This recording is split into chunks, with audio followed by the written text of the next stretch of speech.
memperjuangkan isu-isu keberagaman itu sendiri. Nah, kemudian inilah yang akan kita bahas, bagaimana kemudian pentingnya perwali ini bagi teman-teman atau seluruh masyarakat Indonesia, khususnya di kota Makassar itu sendiri, di mana teman-teman ini menginginkan adanya payung hukum yang dijadikan sebagai landasan dalam gerakan kita untuk mengawal isu-isu keberagaman, khususnya toleransi di kota Makassar. Nah, tanpa memperpanjang waktu, langsung saja mungkin kita masuk di agenda pertama, di acara pertama. Sebelumnya, saya perkenalkan dulu keempat narasumber kita dan juga Bapak Direktur Lapar, Bapak Muhammad Iqbal Arsyad, selaku Direktur Lembaga Advokasi dan Pendidikan Anak Rakyat Sulawesi Selatan. Kemudian narasumber kita telah hadir Bapak Dr. Hari, Kabak Hukum dan HAM Setda Kota Makassar, dan juga telah hadir juga yang Bapak Muhammad Hadir dari Direktur LBH, dari Ibu Lucy Palulungan dari OSA Intim, dan juga Bapak Dr. Marilang selaku akademisi Fakultas Syariah dan Hukum UIN Alauddin Makassar. Selamat bergabung Bapak-bapak dan Ibu-ibu. Langsung saja saya masuk pada Bapak Iqbal Arsyad yang akan menyampaikan presentase perkembangan advokasi perwali RAD Kerukunan dan Keberagaman. Dengan ini disilahkan Pak Iqbal. Ya, terima kasih Saudara Mega. Assalamualaikum warahmatullahi wabarakatuh. Selamat pagi, Om Swastiastu, Namo Buddhaya, salam kebajikan untuk kita semua. Pertama saya mengucapkan terima kasih atas kesediaan waktu dari 4 narasumber untuk berbagi ilmu dan pengalaman dan memberikan masukan terhadap draft perwali rencana aksi daerah RAD Kerukunan dan Keberagaman Kota Makassar yang disusun bersama-sama Lapar dan beberapa organisasi masyarakat sipil di Kota Makassar. Terima kasih waktunya pertama kepada Pak Kabak Hukum dan HAM Kota Makassar, Pak Dr. Hari, terus Pak Dr. Marilan selaku akademisi UIN Alauddin Makassar, terus ada Ibu Lucy Palulungan dari OASE Intim dan Dewi Keadilan, dan Direktur LBH Makassar, Pak Hadir. Nah, yang pertama yang saya mau katakan bahwa latar belakang ide lahirnya draft perwali ini, yang pertama karena kita melihat bahwa Makassar adalah kota yang heterogen, multi agama, multi etnis, suku banyak di Kota Makassar. Nah, keberagaman ini jika tidak dikelola dengan baik, ini akan menjadi berpotensi menjadi benih-benih konflik. Maka perlu ada aturan yang mengatur keberagaman atau heterogen etnisitas agama di Kota Makassar. Yang kedua, pengakuan terhadap perbedaan dan keberagaman. Nah, memang pada dasarnya, walaupun kita semua sepakat pada dasarnya bahwa perbedaan itu adalah sunnatullah dan itu menjadi landasan kita bersama, tapi dalam realitas atau sehari-hari di tengah masyarakat, ternyata perbedaan ini masih belum bisa diterima di tengah-tengah masyarakat, di mana masih ada kelompok-kelompok yang melihat perbedaan ini sebagai apa ya, problem atau masalah sehingga harus dipermasalahkan. Ini landasan kedua, sehingga perlu ada aturan sebenarnya mengatur terkait kerukunan dan keberagaman. Yang ketiga, beberapa tahun belakang ini memang Pak Iqbal, screen-nya tidak kelihatan Pak Iqbal.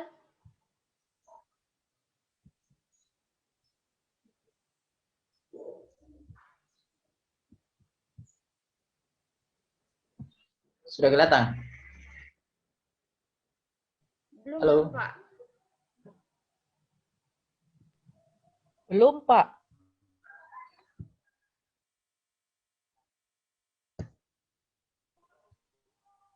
Mungkin di stop dulu, stop screen baru diulang lagi.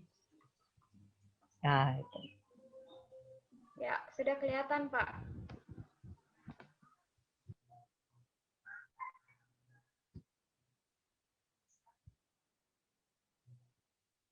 Oke, sudah kelihatan. Ya, sudah kelihatan, Pak. Oke. Yang ketiga, saya lanjutkan, adanya yang kebijakan diskriminatif terhadap kelompok-kelompok tertentu. Kita tahu di tahun 2017 ada surat edaran yang keluar dari Sekretaris Daerah Sekprov Sulawesi Selatan yang menyatakan pelarangan aktivitas salah satu kelompok keagamaan di Kota Makassar. Dan setelah kami klarifikasi, ternyata dari Sekprov ini menyatakan bahwa itu belum sempat keluar di masyarakat, baru draftnya, tapi karena banyak penolakan, jadi tidak sempat keluar, tapi sudah tersebar ke publik itu. Anehnya, surat edaran 2017 ini menjadi rujukan keluar surat edaran dengan bunyi yang sama di Kota Makassar gitu, tahun 2019 gitu. Rujukannya 2017. Ternyata di mana rujukannya ini menurut Sekprov Sulawesi Selatan tidak pernah dikeluarkan gitu. Nah, terakhir kembali surat edaran ini keluar dengan bunyi yang sama di Kota Parepare tahun ini kalau saya tidak salah, dan di Goa juga di tahun 2019. Nah, yang keempat, menguatnya kasus-kasus intoleransi. Ya, beberapa catatan kami di Lapar dan masukan laporan di kantor kami, ada banyak kasus-kasus intoleransi di khususnya di Kota Makassar dalam 10 tahun dekade ini, belakangan ini.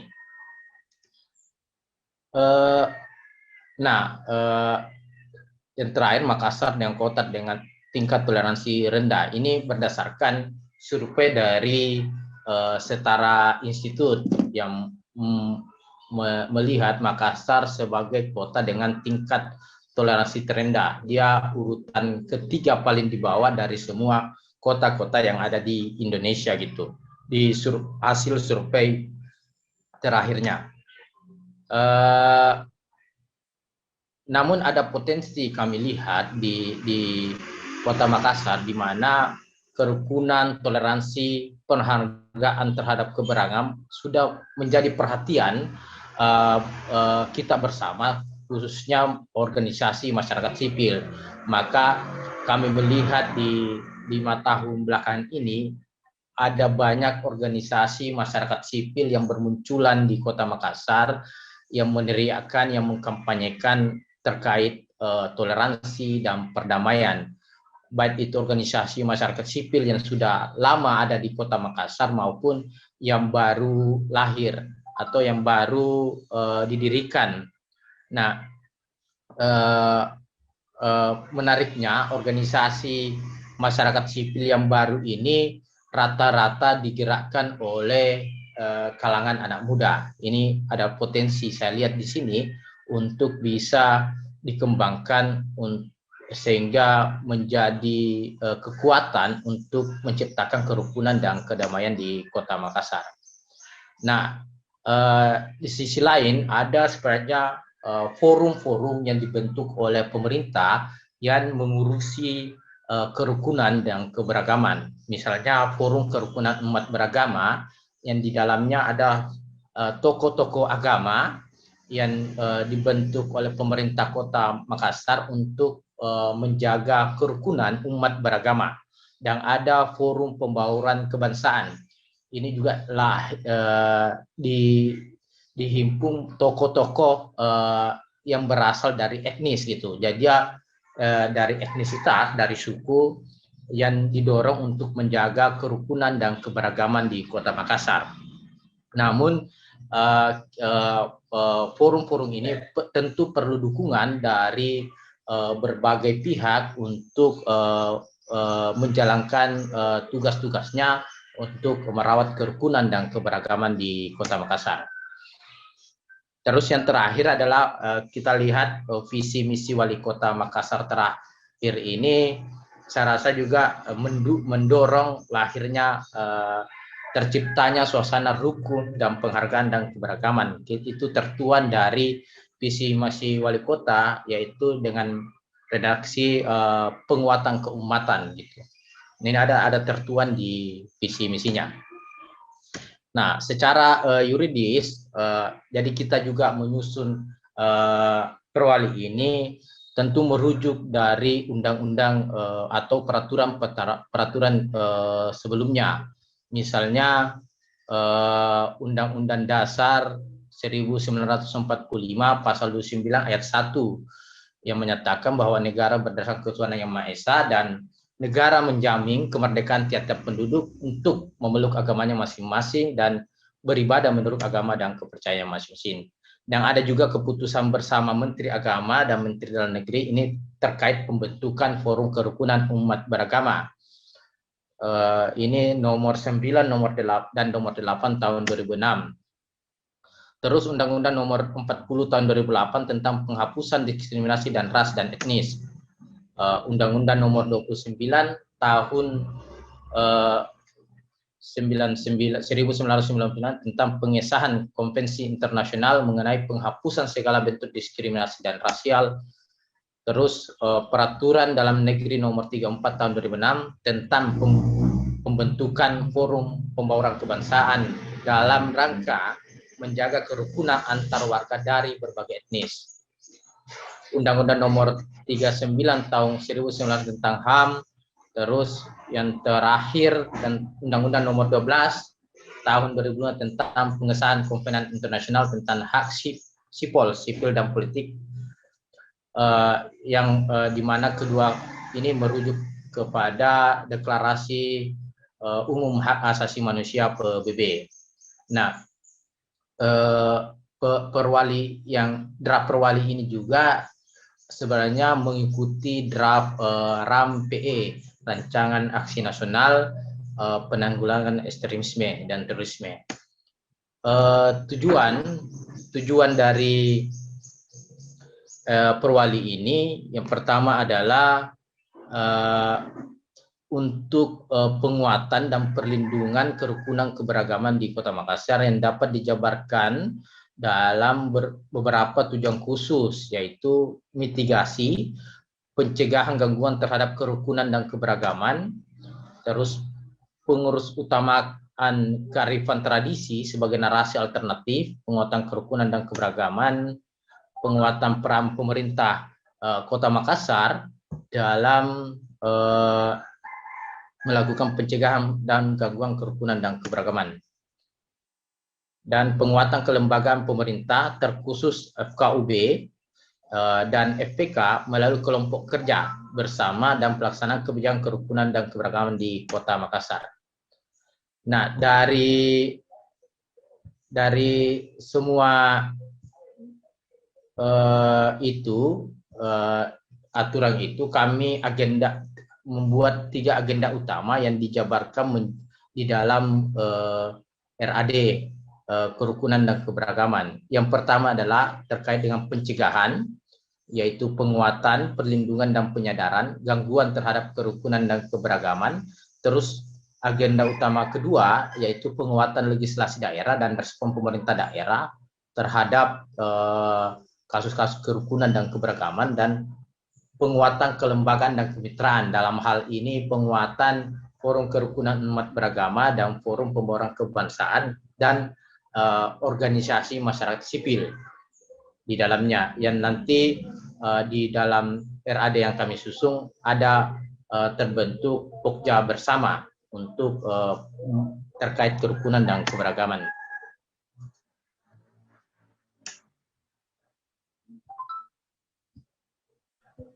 Nah, untuk alur advokasi draft perwali dan kerukunan ini sebenarnya sudah dimulai sejak tahun kemarin. Jadi berangkat dari asesmen awal dengan melakukan pertemuan dengan sejumlah CSO, organisasi masyarakat sipil, dan forum kerukunan umat beragama dan pemerintah Kota Makassar. Dari asesmen itu terus kami sosialisasikan dalam bentuk pertemuan langsung maupun dialog-dialog maupun pertemuan tidak formal dengan berbagai stakeholder. Dari situ lapar mencoba membangun jejaring dengan melibatkan kelompok masyarakat sipil terlibat bersama dalam mendorong advokasi kebijakan dan kerukunan ini.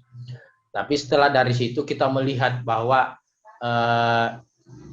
advokasi kebijakan di isu kerukunan dan keberagaman ini merupakan hal yang baru, yang pertama dilakukan di Kota Makassar. Tentu kita perlu belajar bersama gitu, bagaimana mendorong kebijakan sesuai dengan aturan dan ketentuan yang berlaku. Maka dari situ lapar membuat beberapa kali penguatan kapasitas di tingkatan organisasi masyarakat sipil, termasuk sebenarnya belajar penyusunan RAD dari pemerintah Kota Wonosobo saat itu, yang sudah berhasil membuat perwali atau RAD, tapi di dalam hal kota ramah HAM gitu. Kita belajar bersama dengan Wonosobo. Terus itu kami kembali konsultasi awal dengan FKUB, terus Bapeda, Kesbampol, dan termasuk Kabah Hukum Kota Makassar. Dari situ ada saran dari hasil konsultasi itu, sebaiknya sebelum menyusun RAD atau perwali ini dibuatkan policy brief gitu. Dan kami mulai membuat policy brief dengan melibatkan organisasi masyarakat sipil dan pihak-pihak yang terkait. Baru policy brief itu kembali dikonsultasikan ke FKUB, FPK, dan pemerintah Kota Makassar. Baru kita masuk ke penyusunan RAD kerukunan dan keberagaman. Hasil draft RAD ini kembali dikonsultasikan ke pihak-pihak terkait, termasuk dalam beberapa kali kita melakukan workshop dan terkait rumusan program RAD ini. Terus dari itu kami konsultasikan kembali ke pemerintah Kota Makassar ketika RAD ini selesai, dan pemerintah Kota Makassar. Ya. Saya kira waktu tak. Ya, saya percepat saya. Dan Kak juga kayaknya ada urusan, Kak. Oke. Nah, dari pembuatan draft perwali ini kembali dikonsultasikan, dan terakhir adalah penyerahan draft perwali dan RAD ke pemerintah Kota Makassar. Ini alur-alur advokasi kebijakan kerukunan dan keberagaman yang telah kami lakukan mulai dari awal sampai diterima oleh Wali Kota Makassar, Pak Dhani Pumanto, dan dia berjanji untuk menindaklanjuti ini menjadi draft perwali ini menjadi perwali kerukunan dan keberagaman gitu. Nah, yang saya mau katakan bahwa draft perwali ini tidak ucuk-ucuk lahir begitu saja, tapi melalui proses yang panjang dan melibatkan banyak stakeholder dan banyak organisasi di dalamnya, sehingga draft perwali ini yang disusun bersama oleh organisasi masyarakat sipil ada di tangan bapak-bapak dan ibu-ibu sekalian. Nah, inilah lembaga-lembaga yang mendukung lahirnya perwali ini. Sekitar ada 25 ya organisasi, masih tambah FKUB dan FPK, jadi sekitar 27. Ada dari LBH Makassar, ada SPANG Mamiri, OASE Intim, Jaling Harmoni, Kita Bhinneka, Pisken Makassar, Pemuda Katolik, Jaya Makassar, Ijabi, PBHI, PGIW, Permabudi, Matakin, Matan, Gus Durian Makassar, Gema FKUB Sulsel, ICJ Makassar, YPMIK, LTNU, Latar Nusa, Yasmit Sulawesi, PHDI, Forum Barani, GP Ansor, dan jaringan JIM ya, jaringan intelektual muda Muhammadiyah Sulsel. Mungkin itu secara singkat penjelasan alur dari sehingga lahirnya draft perwali pada saat ini. Dan ini adalah sosialisasi yang kedua ya. Yang pertama sudah kita lakukan di beberapa minggu yang lalu. Mungkin itu saja. Assalamualaikum warahmatullahi wabarakatuh. Waalaikumsalam warahmatullahi wabarakatuh. Terima kasih Pak Iqbal atas presentasenya. Dan mungkin saja untuk lebih mengefisienkan waktu karena Bapak Kabak Hukum juga ada kegiatan, jadi langsung saya persilahkan mungkin Bapak Dr. Hari selaku Kabak Hukum dan HAM Setda Kota Makassar untuk menyampaikan materinya, yaitu alur dan prosedur penerbitan produk hukum dalam lingkup pemerintah Kota Makassar. Dengan ini silahkan Tabe Pak Hari.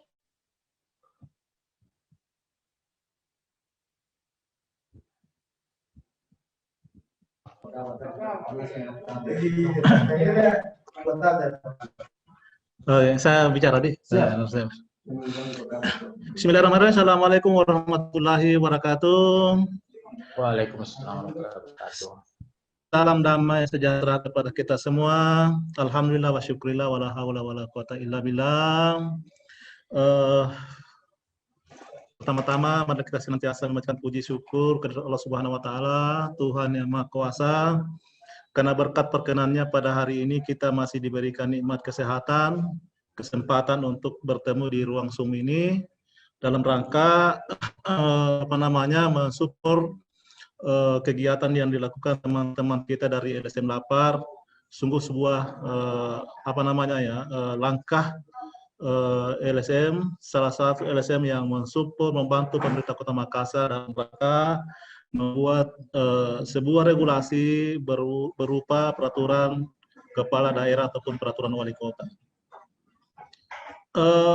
Sebelum lebih jauh berbicara, saya ingin menyampaikan kepada seluruh Bapak Ibu bahwa pada saat yang sama ini saya agak tidak terlalu fokus ya, karena jam 10 saya menguji, pada saat sekarang juga saya mewakili wali kota di pelantikan advokat pengacara Sulawesi Selatan, namun kegiatan itu belum berlangsung sehingga saya menyempatkan waktu untuk melaksanakan apa yang ditugaskan oleh teman-teman panitia. Pak Dr. Marilang Esa M.Hum yang saya hormati selaku narasumber juga, ada Ibu Lucy Padudungan, saya hormati selaku narasumber dari Lapar ya, dan seluruh jajarannya, dan seluruh peserta Zoom hari ini yang saya hormati pula. Saya ditugaskan oleh panitia untuk menyampaikan alur ataupun prosedur penerbitan produk hukum daerah dalam lingkup pemerintah Kota Makassar. Jadi adalah kesempatan yang sangat strategis bagi saya juga untuk melakukan sosialisasi kepada stakeholders ya, bahwa memang ini merupakan tanggung jawab daripada bagian hukum sebagai tugas dan fungsinya dalam mengawal formulasi seluruh produk hukum daerah itu sendiri. Telah disampaikan latar belakang tadi oleh Pak Direktur ya, Pak Iqbal, terkait dengan latar belakang dibentuknya Perwali ini sungguh merupakan sebuah regulasi yang memang dibutuhkan di Kota Makassar yang notabene Kota Makassar adalah kota yang sangat heterogen, yang apalagi tadi dikatakan bahwa Makassar sebagai kota yang rendah dalam pelaksanaan penerapan penghormatan terhadap keberagaman itu sendiri. Ya walaupun itu juga masih, tapi ini namanya temuan ilmiah ya, jadi kita apresiasi itu. Tapi yang pasti masih banyak daerah lain yang sering kita lihat konflik yang tak berkesudahan, dan saya kira itu juga mencerminkan daerah-daerah yang tidak menghargai keberagaman ya, kalau menurut saya. Tentu ada materi juga saya mau share di kesempatan ini.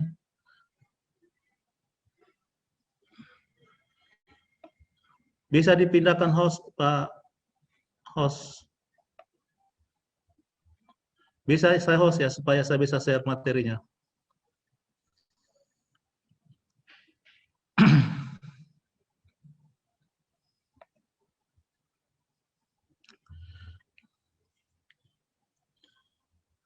Jadi, ya oke.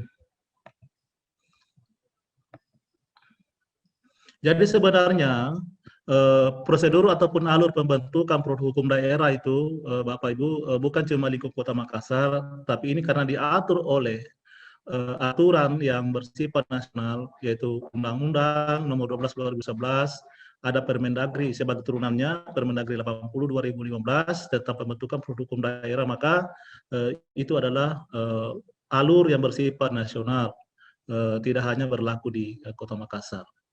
Jadi sebagai pengantar bahwa kita tahu bersama bahwa hierarki perundang-undangan itu peraturan daerah sebagai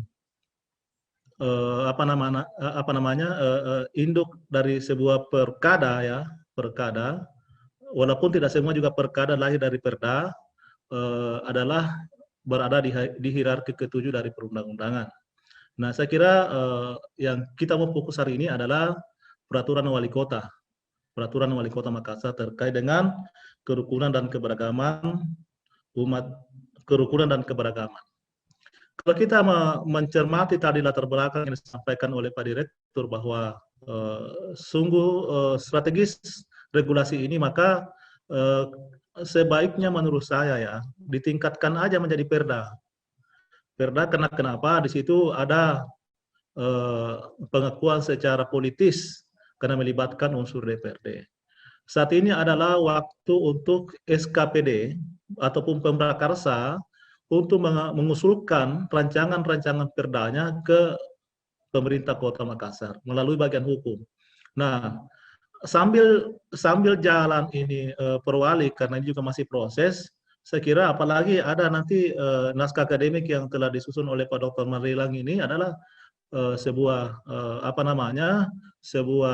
syarat yang memang dibutuhkan dalam rangka membuat peraturan daerah. Di situ kan kita bisa mengatur sanksi, berbagai sanksi pidana dan administrasi.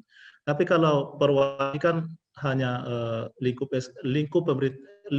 eksekutif saja, yang sehingga kadang-kadang dalam implementasinya kurang menggigit. Walaupun nanti di perda itu ada turunannya berupa perwali.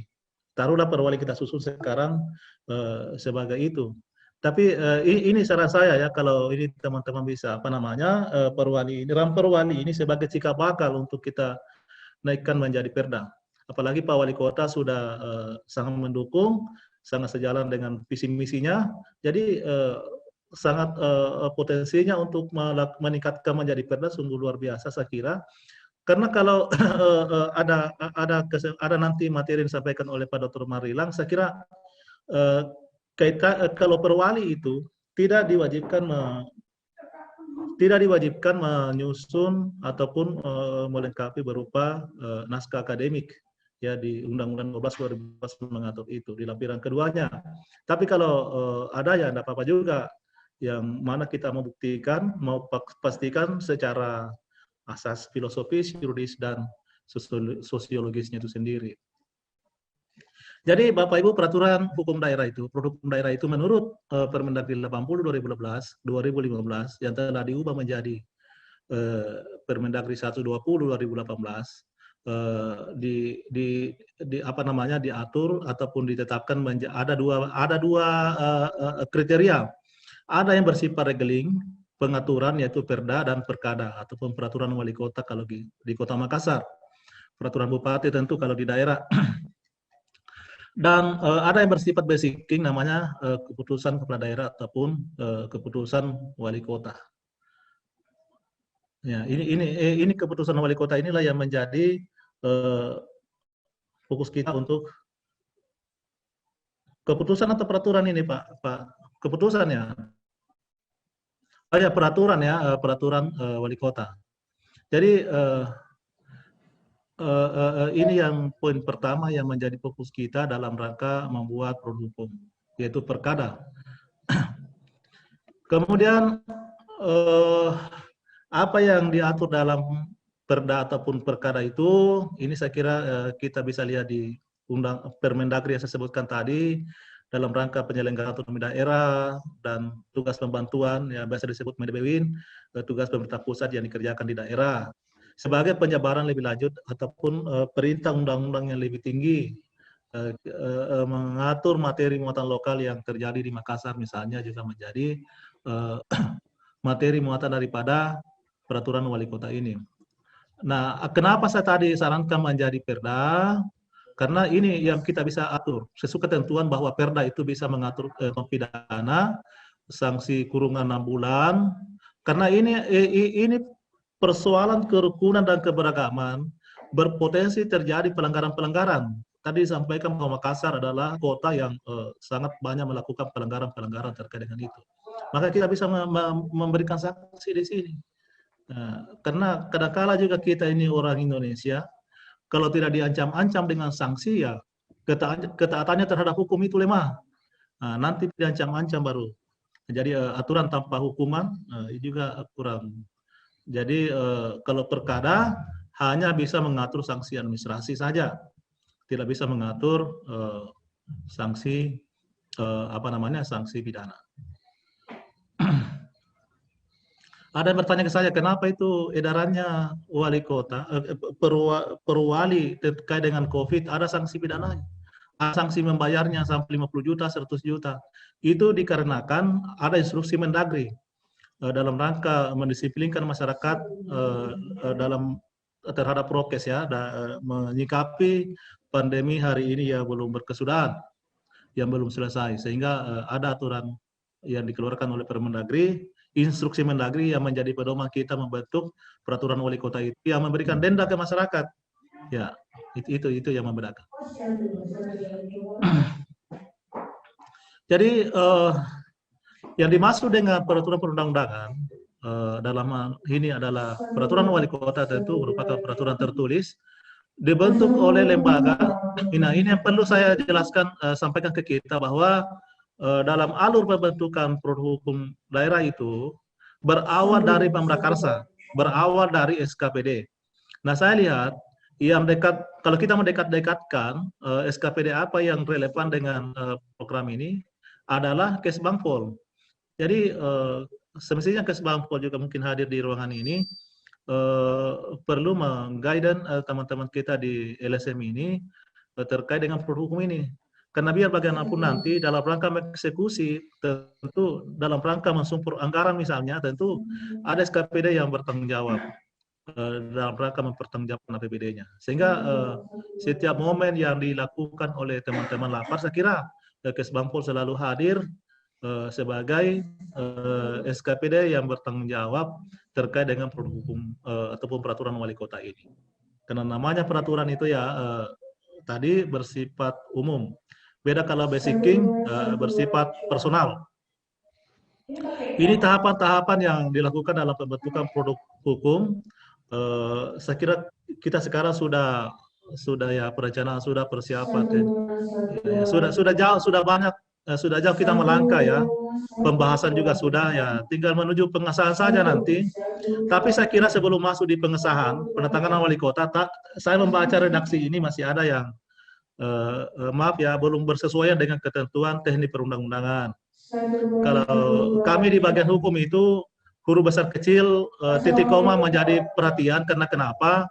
Dalam bahasa hukum itu semua punya makna, ya, semua punya makna. Sehingga bahasa hukum itu harus pasti untuk menghindari yang namanya multitafsir. Aturan yang menimbulkan multitafsir itu aturan yang kurang bagus, kurang berkualitas. Karena memang hukum harus berkepastian, harus berkeadilan dan punya kemanfaatan. Jadi sekali lagi apresiasi teman-teman sudah banyak melangkah melakukan persiapan ini. Pembahasan sudah beberapa kali dilakukan dan saya juga pernah mengikuti satu kali ya di salah satunya di Makassar. Di naskah akademik yang saya bilang tadi sesuai dengan ketentuan perundang-undangan di 12/2011 itu lampiran 2 bahwa kalau dia berwujud perda maka ini wajib hukumnya. Untuk memastikan bahwa produk hukum itu berbasis ilmiah, tidak berdasarkan fakta-fakta, data-data, bukti-bukti di lapangan, diramu menjadi sebuah norma pengaturan dalam peraturan daerah.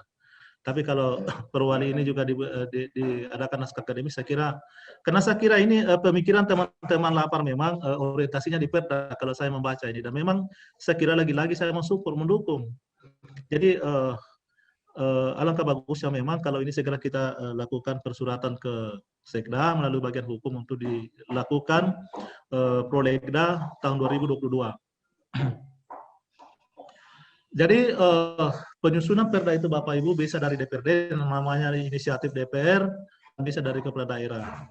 Biasanya sih kalau proses pembentukannya di pansus DPRD kalau lewat DPRD biasanya lebih cepat. Karena kenapa juga kalau SKPD itu kadang-kadang kurang mensupport dengan baik, saling lempar. Semua juga diarahkan ke bagian hukum. Padahal tekstualnya itu dari SKPD. Nah ini yang menghambat ketika regulasi itu berasal dari eksekutif. Beda kalau perda wajib, memang sudah ada waktunya semua, sudah harus misalnya RPJMD harus ditetapkan per September. Jadi tidak bisa ditawar-tawar. Tapi kalau yang lain itu lambat sekali, nah, kecuali dari inisiatif DPR. Nah ini menjadi pilihan kepada kita nanti. Kalau ini didorong menjadi perda, bisa lewat DPRD, bisa lewat eksekutif ataupun kepala daerah. Penyusunan keputusan kepala daerah. Tapi saya kira ini keputusannya basicing ini, bukan regeling. Nah, ini mencerminkan karena ini mutatis mutandis berlaku juga terhadap peraturan wali kota. Alurnya itu pimpinan kepala daerah, pimpinan perangkat daerah, taruhlah Kesbangpol ya, secara bersama-sama dengan teman-teman lapar dan dengan sektor yang lain menyusun rancangan keputusan peraturan wali kota. Ya kan? Karena memang tugas dan fungsinya. Rancangan perwali ini diajukan kepada Sekda setelah mendapat para koordinasi pimpinan perangkat daerah yang membidangi hukum, dalam hal ini bagian hukum. Nah, Sekda nanti yang mengajukan rancangan keputusan wali kota ini, peraturan wali kota ini untuk mendapatkan penetapan. Kemudian diundangkan diundangkan dalam pengertian dimasukkan dalam berita daerah untuk dilaksanakan. Karena ukuran pelaksanaan pemberlakuan sebuah aturan perda itu adalah lembaran daerah, kalau perwali itu adalah berita daerah. Nah ini dan mencermati upaya-upaya kita selama ini, saya lihat teman-teman apa yang disusun teman-teman lapar ini sudah sangat ya, progresnya sudah sangat maju ya. Tinggal pengajuan tanda tangan saja saya kira. Saya kalau masuk di bagian hukum ini untuk diharmonisasi nanti tidak banyak lagi saya lihat yang harus kita lakukan karena sudah muatannya juga sudah baik ya. Jadi prolegda ataupun perda namanya saat ini Bapak Ibu, wali kota sudah menyurati seluruh SKPD untuk untuk menyampaikan ya Ramperda terkait dengan SKPD-nya untuk diajukan tahun depan 2022. Tahun ini Pro-Pemperda kita ada 26, 13 dari eksekutif dan 13 juga dari legislatif. Dan rata-rata merupakan Ramperda lanjutan dari tahun lalu.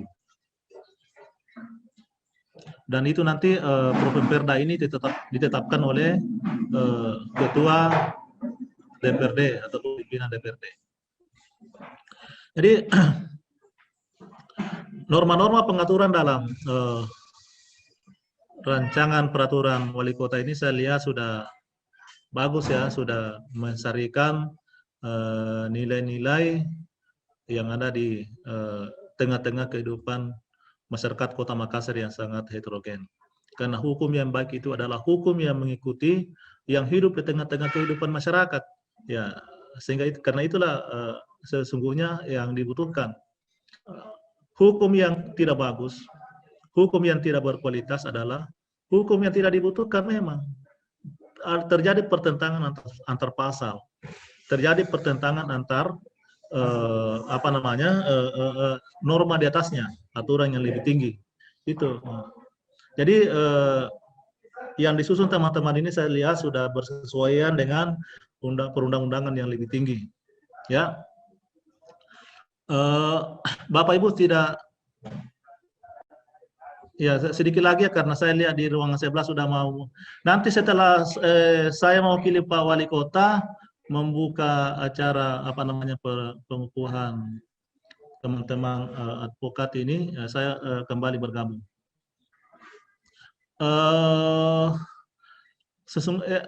Pada prinsipnya pengaturan dalam ataupun norma dalam hukum itu ada yang bersifat suruhan.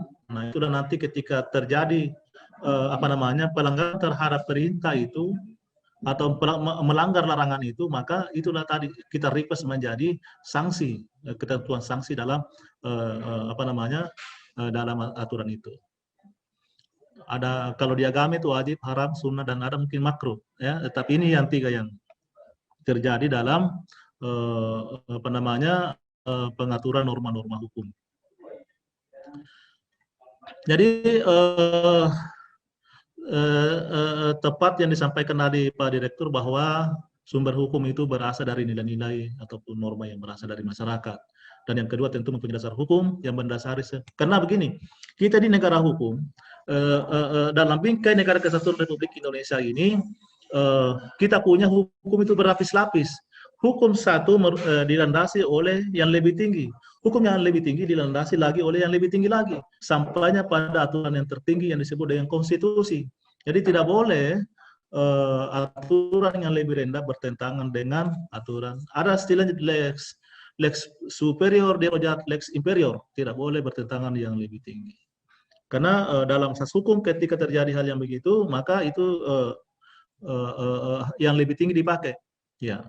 Kalau sederajat yang terbaru dipakai, ada perwali ini, ada perwali ini, sama mengaturnya, bertentangan, maka yang terbaru dipakai. Jadi semua ada asasnya. Asas hukum artinya bahwa ketika terjadi pertentangan norma, maka dia masuk, asas hukum masuk sebagai wasit. Sebagai wasit, mana yang dipakai.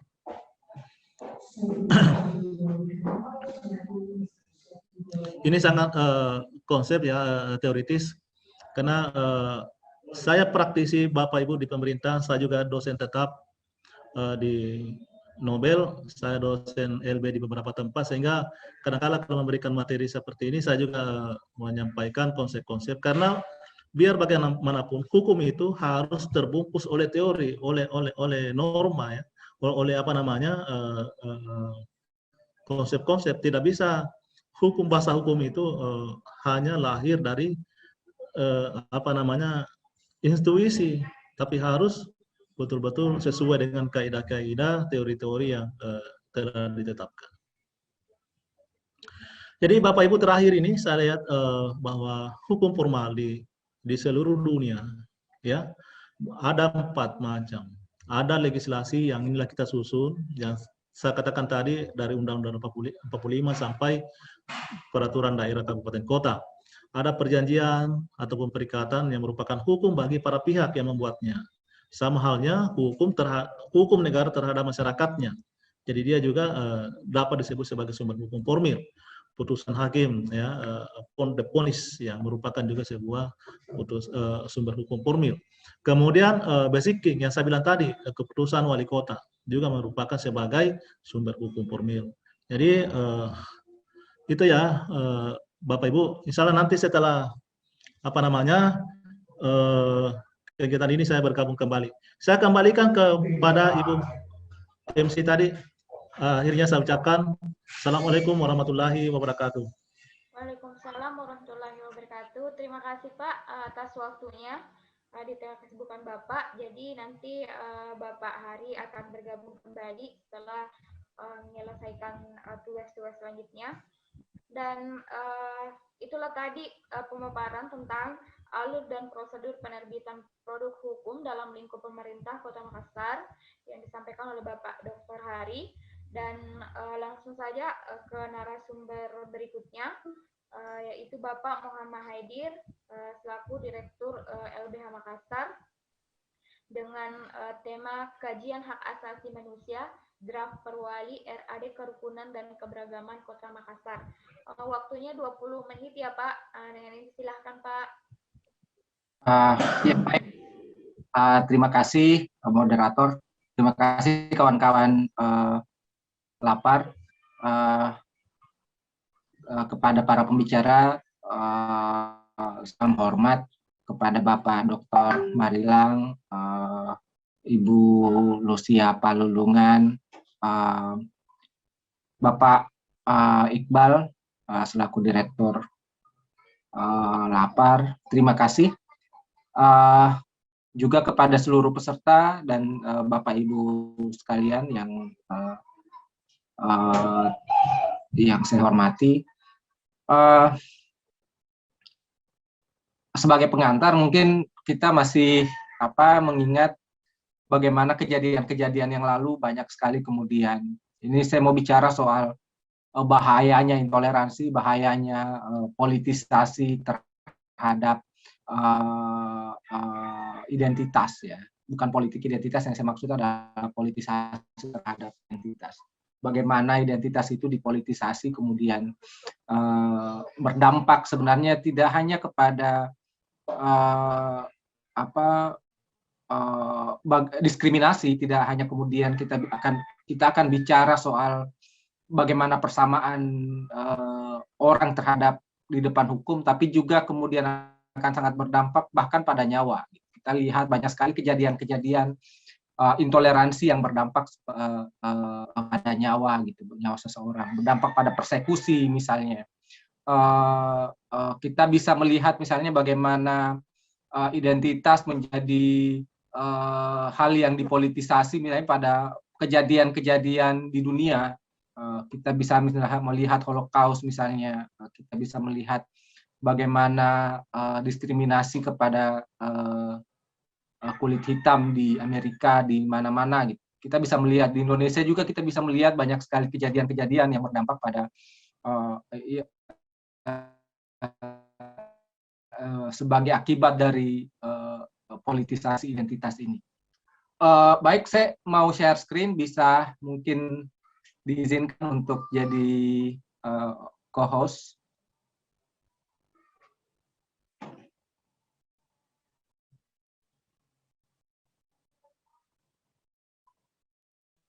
Bisa diberi izin untuk share screen?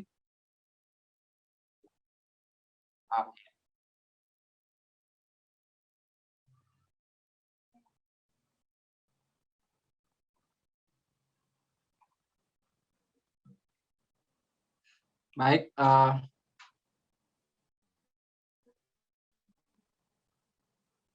ya, ini tadi saya sampaikan soal bagaimana bahayanya politisasi terhadap identitas seseorang gitu. Itulah kemudian kenapa hak asasi manusia menjadi penting untuk sebenarnya untuk semua kebijakan negara harusnya dilandasi pada hak asasi manusia. Kenapa? Karena negara sendiri lahir karena negara modern ya.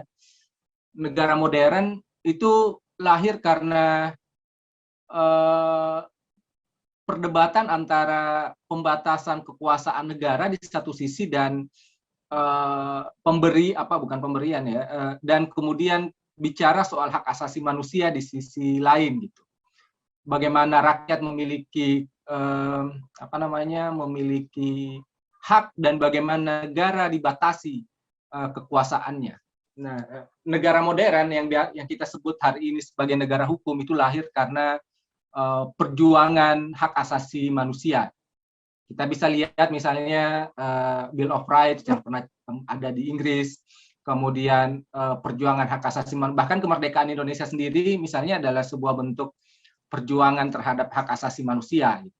Bagaimana hak atas kemerdekaan suatu bangsa itu diperjuangkan pada kemerdekaan Indonesia misalnya. Nah, makanya negara harusnya dilandasi pada kebijakan-kebijakan negara itu harusnya mempertimbangkan pemenuhan hak perlindungan, pemenuhan dan lain-lainnya terhadap hak asasi manusia. Nah, ini adalah pengertian hak asasi manusia. Saya pikir kita semua sudah tahu dia adalah hak yang melekat pada tiap-tiap manusia, dan tanpa mempunyai hak itu, tiap-tiap manusia itu tidak dapat hidup selayaknya manusia. Nah, hak ini didapatkan sejak manusia berada dalam kandungan. Nah, hak asasi manusia itu ada yang dapat dibatasi dan ada yang sama sekali tidak dapat dibatasi dalam keadaan apapun.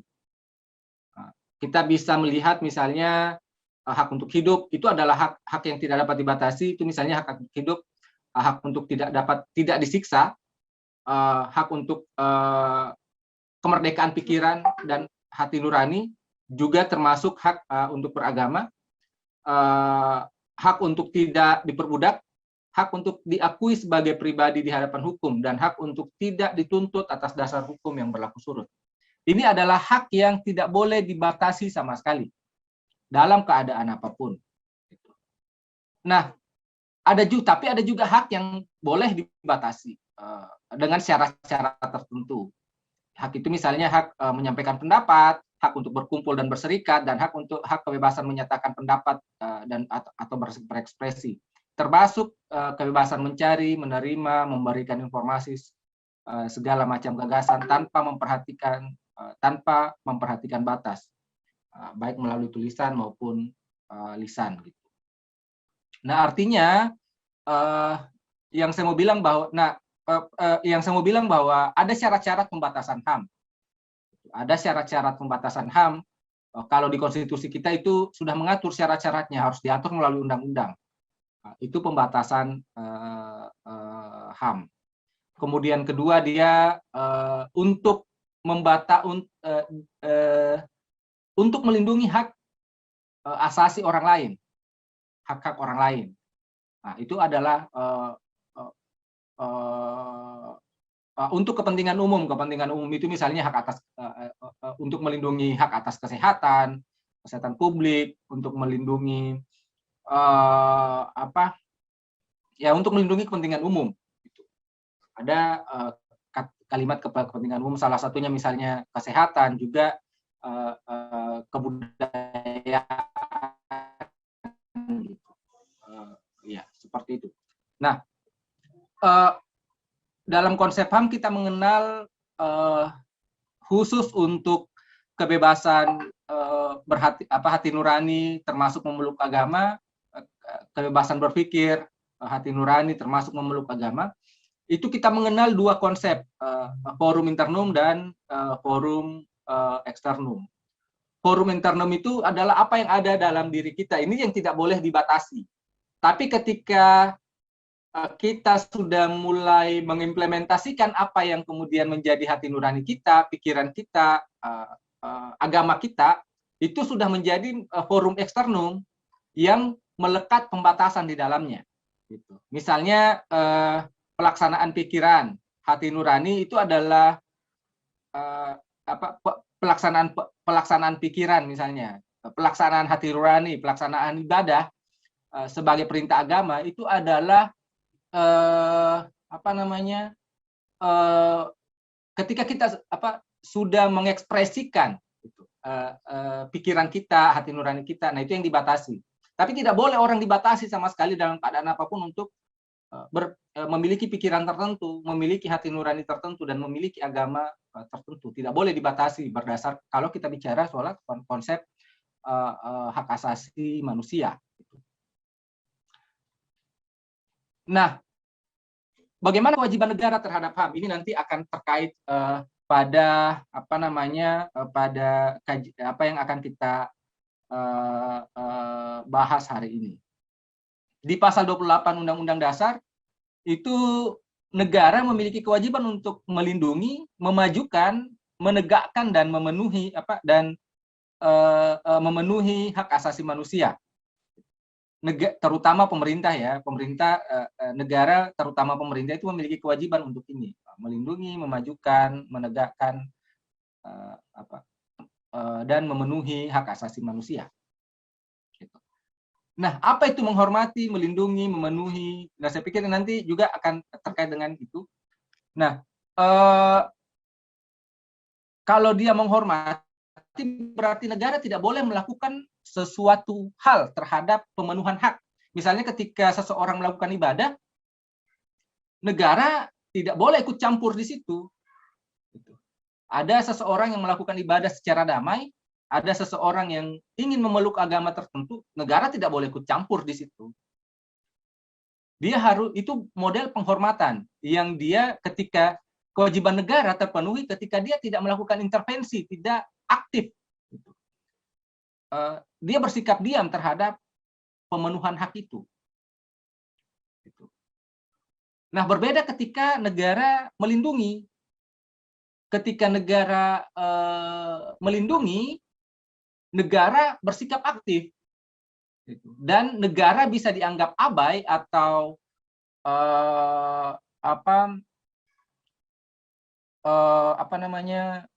abai ketika dia tidak melakukan sesuatu. Misalnya ada seseorang yang beribadah, kemudian seseorang itu ada yang menghalangi orang itu beribadah, warga negara atau ormas tertentu misalnya menghalangi seseorang beribadah, maka negara wajib melindungi, memberikan perlindungan misalnya memberikan sanksi kepada orang yang melakukan yang menghalangi orang untuk beribadah. Nah, itu kalau tidak diberikan sanksi, negara bisa dianggap sebagai melanggar HAM tentunya. Dia bersikap aktif. Nah, kalau dia memenuhi, dia kaitannya dengan pemenuhan hak ekonomi sosial budaya. Ada orang miskin, negara harus mengintervensi orang miskin ini biar dia bisa dia bisa sejahtera. Nah, itu kaitannya dengan hak ekonomi sosial budaya. Nah, ada juga pemajuan kalau di Undang-Undang Dasar kita. Pemajuan berarti dia memiliki kewajiban mempromosikan hak asasi manusia, yang kemudian berdampak pada perubahan sikap masyarakat. Misalnya ketika ada masyarakat yang kemudian di dalam masyarakat kita intoleran, misalnya ya negara kemudian memiliki kewajiban untuk misalnya mempromosikan, mengajak kepada masyarakat, membuat satu sistem pendidikan misalnya yang kemudian lebih toleran daripada kemudian dari pendidikan sebelumnya yang mungkin saja intoleran. Seperti itu. Nah, lanjut. Nah, ini model pelanggaran HAM ketika negara kemudian melakukan tindakan yang berlawanan dengan kewajibannya. Ketika dia negara memiliki kewajiban menghormati, tapi kemudian misalnya ada orang beribadah, negara melarang, yaitu model pelanggaran HAM. Negara malah melanggar ketika dia melarang orang melakukan ibadah. Itu pelanggaran HAM. Ketika negara memiliki kewajiban untuk melindungi, tapi kemudian tidak melakukan kewajiban itu, negara bisa dianggap melanggar HAM. Misalnya ketika ada orang beribadah, ada yang melarang, kemudian ada ormas tertentu melarang, tapi negara tidak melakukan tindakan apa-apa, negara bisa dianggap sebagai melanggar HAM, tidak kemudian menjatuhkan sanksi atau tidak membuat peraturan perundang-undangan yang kemudian yang kemudian memberikan perlindungan kepada orang yang beribadah, maka negara juga bisa dianggap abai atau membiarkan. Dia tidak kemudian memberikan perlindungan kepada warganya yang kemudian ingin melaksanakan. Mohon maaf Pak Haidir. Ya. Mohon maaf, barangkali screen materinya bisa di-show supaya agak jelas dilihat oleh peserta. Oh, oke. Ya. Nah, maaf tadi. Oke. Nah, kalau dia memenuhi berarti maaf.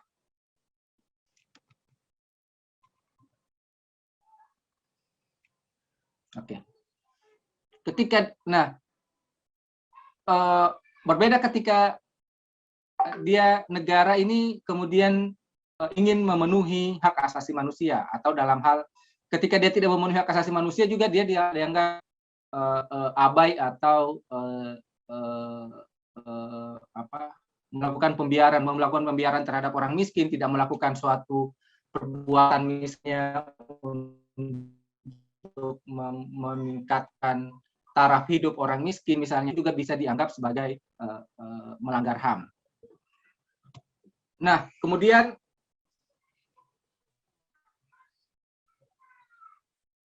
kalau begitu dia mendorong toleransi sebenarnya adalah kewajiban negara berdasarkan kalau kita bicara hak asasi manusia. Kenapa? Tentu saja ada kewajiban negara untuk melindungi, seperti yang saya sampaikan tadi, ada kewajiban negara untuk memberikan perlindungan kepada orang lain untuk melaksanakan ibadah misalnya, untuk menikmati hak asasinya. Ketika seseorang ingin menikmati hak asasinya, negara wajib melindungi. Nah, bagaimana pelaksanaan perlindungan terhadap orang yang ingin melaksanakan ibadah? Tentu saja ada dua mekanisme yang bisa ditempuh, yaitu membuat hukum atau membuat peraturan perundang-undangan, dan kedua menegakkan hukum. Menegakkan hukum yang sudah diatur itu. Artinya sebenarnya ketika negara yang saya mau bilang, ketika negara tidak melakukan apa-apa untuk melindungi orang untuk melaksanakan pemenuhan hak, maka dia dianggap sebagai abai. Dia membiarkan, tidak membuat aturan yang jelas bagaimana orang bisa ditindak, bagaimana orang harus dilindungi untuk melaksanakan ibadah, maka dia dianggap sebagai melanggar HAM. Nah, tentu saja perwali ini adalah model,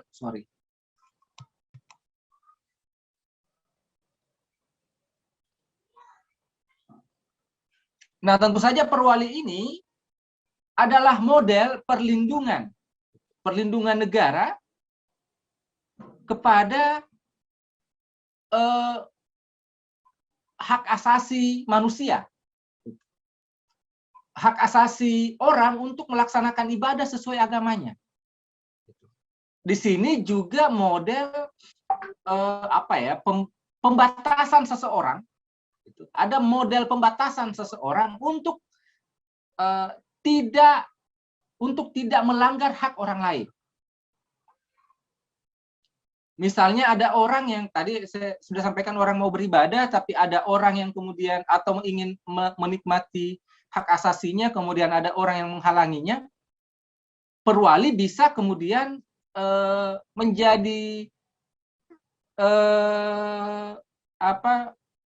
bisa kemudian menjadi dasar untuk memberikan perlindungan. Meskipun tadi disampaikan oleh Pak Kabak, memang penting ya untuk meningkatkan ini dari perwali menjadi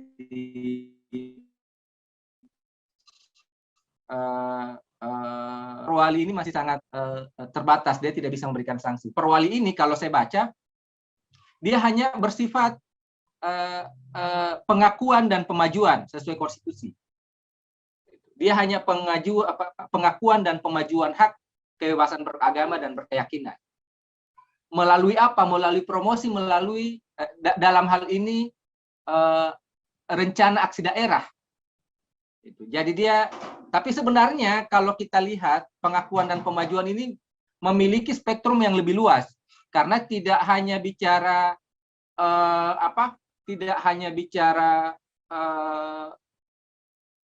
memberikan sanksi, tapi juga kemudian mencegah melalui rencana aksi daerah itu. Ada model pencegahan terhadap bagaimana orang menikmati, bagaimana orang dilindungi haknya, gitu. Bagaimana manusia dilindungi haknya. Nah, ada spektrumnya bisa lebih menyeluruh, karena misalnya ya, saya belum baca RAT-nya, tapi Perwali saya sudah baca. Tapi kalau dia di RAT misalnya mengatur sampai bagaimana pendidikan bisa toleran, bagaimana membangun toleransi di masyarakat, bagaimana membangun toleransi di tempat umum dan lain-lain, itu bisa lebih, saya pikir lebih spektrumnya lebih luas, karena tidak hanya sekedar sanksi, karena bicara hak asasi manusia tentunya bukan hanya bicara sanksi, tapi bagaimana mempromosikan hak asasi manusia agar semua orang memahami tentang ini. Gitu. Nah, satu hal juga yang saya catat bahwa Perwali ini menjadi penting karena ada model karena dia lebih demokratis. Kenapa lebih demokratis? Karena ada model partisipasi masyarakat dalam pembuatan RAT misalnya. Ada model partisipasi masyarakat dalam pembuatan rencana aksi daerah itu. Kenapa partisipasi penting? Ya kita masih ingat tadi Pak Direktur sampaikan, ada Perwali tiba-tiba muncul, ada surat SK ya di tahun 2019 itu, SK Wali Kota, surat edaran pemerintah kota yang lahir di tahun 2019, ada surat edaran surat edaran gubernur yang lahir di tahun 2017, yang sebenarnya ya lahir karena memang yang pembuatannya tidak partisipatif itu. Dan juga ya kalau kita lihat tidak memenuhi bagaimana suatu peraturan dibuat. Nah, itu dampak satu sebenarnya negara yang tidak demokratis ketika ada peraturan dibuat kemudian tidak melibatkan masyarakat. Dan saya pikir rencana aksi daerah ini menjadi sangat menarik, misalnya karena melibatkan hampir semua unsur, organisasi masyarakat sipil, juga pemerintah dalam menyusun RAT-nya.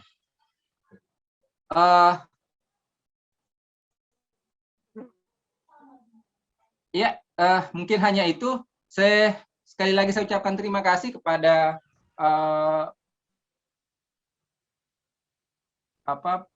pembicara, kepada seluruh pembicara, kepada teman-teman Lapar sudah diundang untuk di hari ini. Terima kasih. Assalamualaikum warahmatullahi wabarakatuh. Waalaikumsalam warahmatullahi wabarakatuh. Terima kasih kami sampaikan kepada Bapak Muhammad Haidir, Direktur LBH Makassar. Itulah tadi pemaparannya tentang kajian hak asasi manusia Draft Perwali RAD Kerukunan dan Keberagaman Kota Makassar. Nah, langsung saja saya lanjutkan ke narasumber kita yang ketiga, yaitu Ibu Lucy Palulungan dari Oase Intim dan Dewi Keadilan dengan tema Perwali RAD Kerukunan dan Keberagaman untuk Perlindungan Kelompok Rentan di Kota Makassar. Dengan ini langsung saya silakan kepada Ibu Lucy. Ya, terima kasih moderator atas kesempatannya. Assalamualaikum warahmatullahi wabarakatuh. Selamat siang dan salam sehat untuk kita semua. Pertama-tama terima kasih dan apresiasi kepada Lapar Sulsel yang sudah memberikan kesempatan kepada kami untuk juga terlibat di dalam memberikan masukan terhadap draft ini, dan juga kepada ibu bapak sekalian yang sudah hadir bersama-sama di dalam ruangan ini. Salam hormat dan salam kenal kepada para narasumber yang juga berpartisipasi di dalam kegiatan pada hari ini. Baik, pada kesempatan ini saya diminta untuk menyampaikan tentang draft perwali yang sudah disusun oleh teman-teman dari Lapar Sulsel. Mohon bantuannya host untuk izin share. Belum kelihatan ya. Oh, tadi sebenarnya saya minta di-share sama panitia.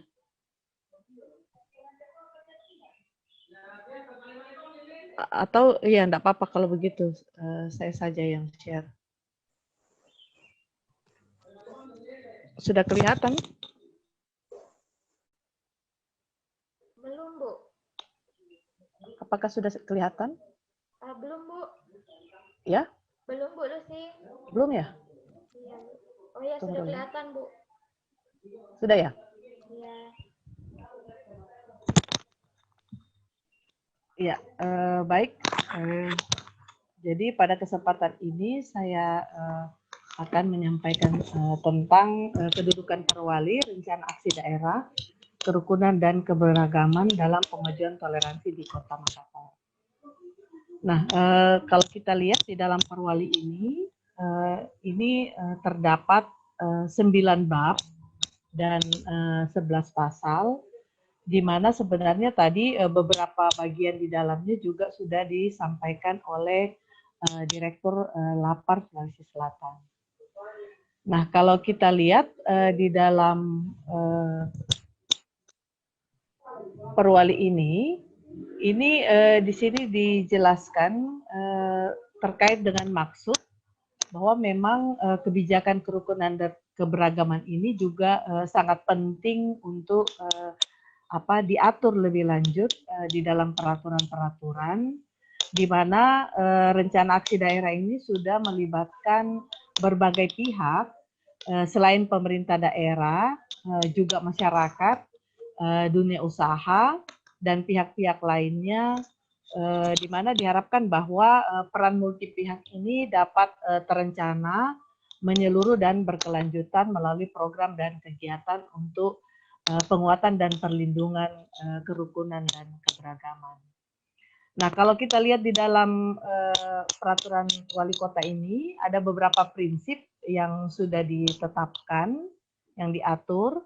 Yang pertama adalah prinsip hak asasi manusia, kemudian prinsip keadilan, prinsip pengarusutamaan gender dan pemenuhan hak anak, kemudian prinsip keamanan dan keselamatan, prinsip tata kelola pemerintahan yang baik dan partisipatif, dan prinsip kearifan lokal. Nah, terkait dengan prinsip ini saya ingin memberi sedikit input terkait dengan mengintegrasikan isu-isu gender, perlindungan anak dan inklusi. Mungkin sebaiknya prinsipnya itu dinarasikan sebagai prinsip kesetaraan gender, perlindungan anak dan inklusi, ya. Jadi karena kalau kita melihat pemenuhan hak anak itu juga bagian dari perlindungan. Itu untuk prinsip di dalam peraturan wali kota ini, karena memang kalau kita lihat di dalam rencana aksi daerah ini, termasuk di dalam lampirannya, maka belum benar-benar, meskipun sudah dijelaskan atau diuraikan tentang kesetaraan gender di dalamnya sebagai salah satu strategi untuk mengharusutamakan di dalam perwali ini, tapi juga kita tahu bahwa perwali ini juga mengatur tentang keberagaman, sementara keberagaman itu bukan hanya tadi terkait dengan identitas, tapi juga tentang kemampuan seseorang, ya, baik fisik maupun mentalnya. Jadi memang saya kira penting juga memasukkan prinsip-prinsip inklusi di dalamnya, untuk mengakomodir pihak-pihak terkait dengan keberagaman fisik dan mentalnya. Nah, kalau kita lihat di dalam tujuannya, tadi juga disebutkan oleh Direktur Lapar bahwa ada beberapa tujuan di dalam kebijakan ini. Yang pertama tentang mitigasi pencegahan gangguan terhadap kerukunan dan keberagaman.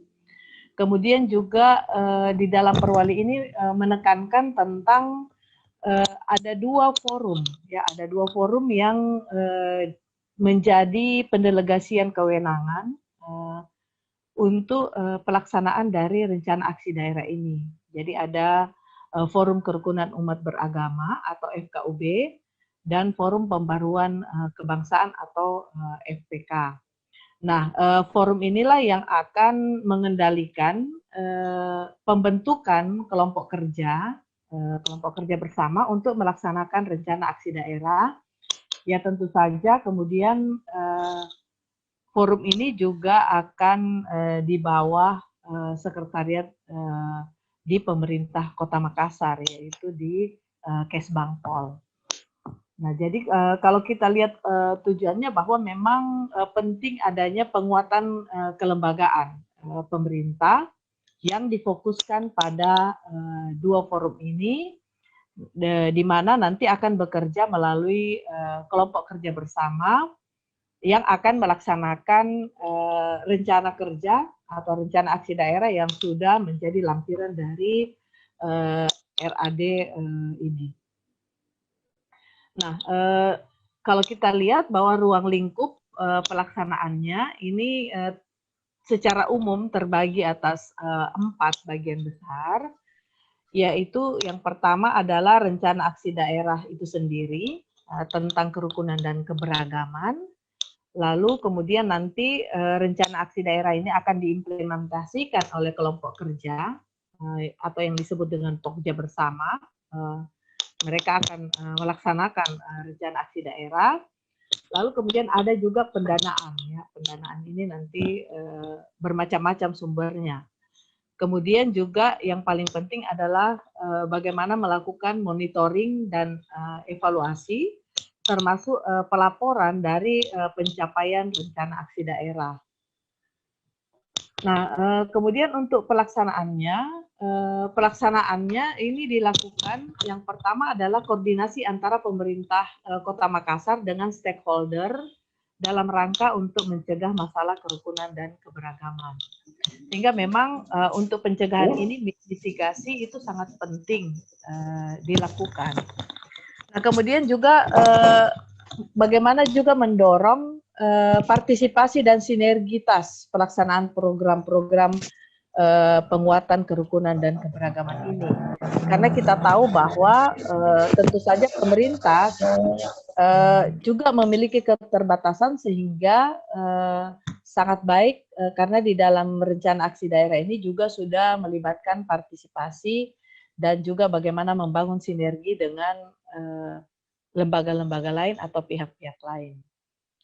Nah, kemudian yang ketiga adalah juga melakukan penyelarasan peraturan nasional dan daerah terkait dengan kerukunan dan keberagaman.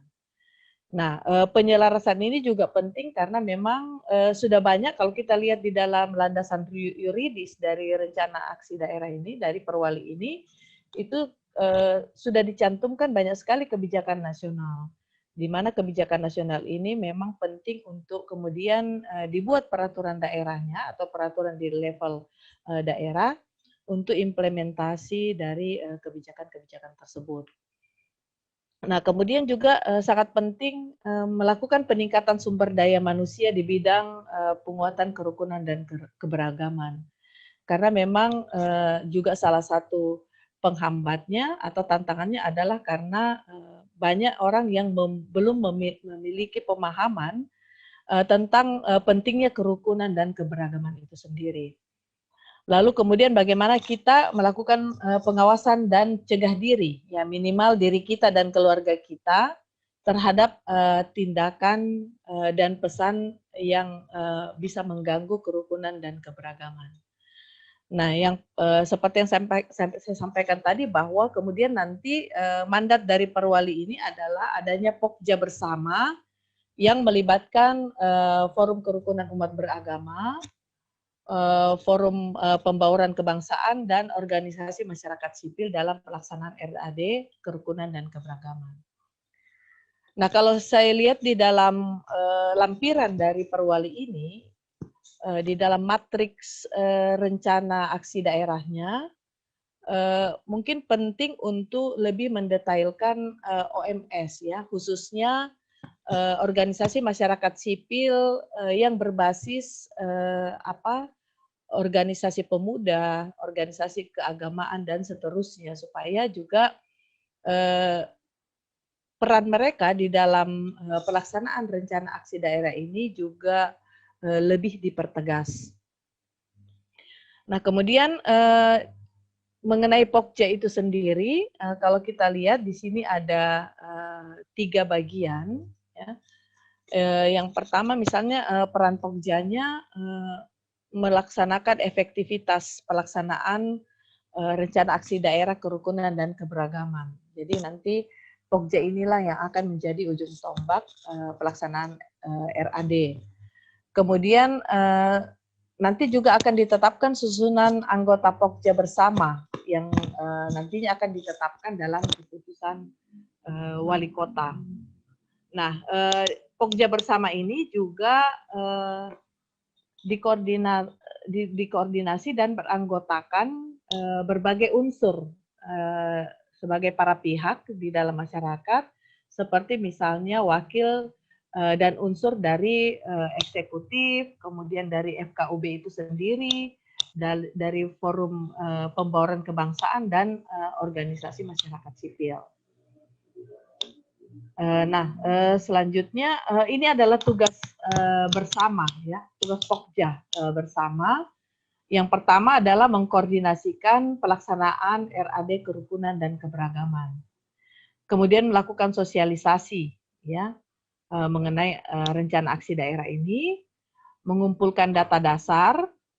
Nah, untuk data dasar ini mungkin juga penting untuk dipikirkan kembali, karena kalau saya lihat di dalam lampiran dari rencana aksi daerah ini, di dalam matriks kegiatannya, itu belum ada data dasar ya. Sementara kalau setahu saya, rencana aksi daerah itu juga harus bisa diukur pencapaiannya berdasarkan data dasar.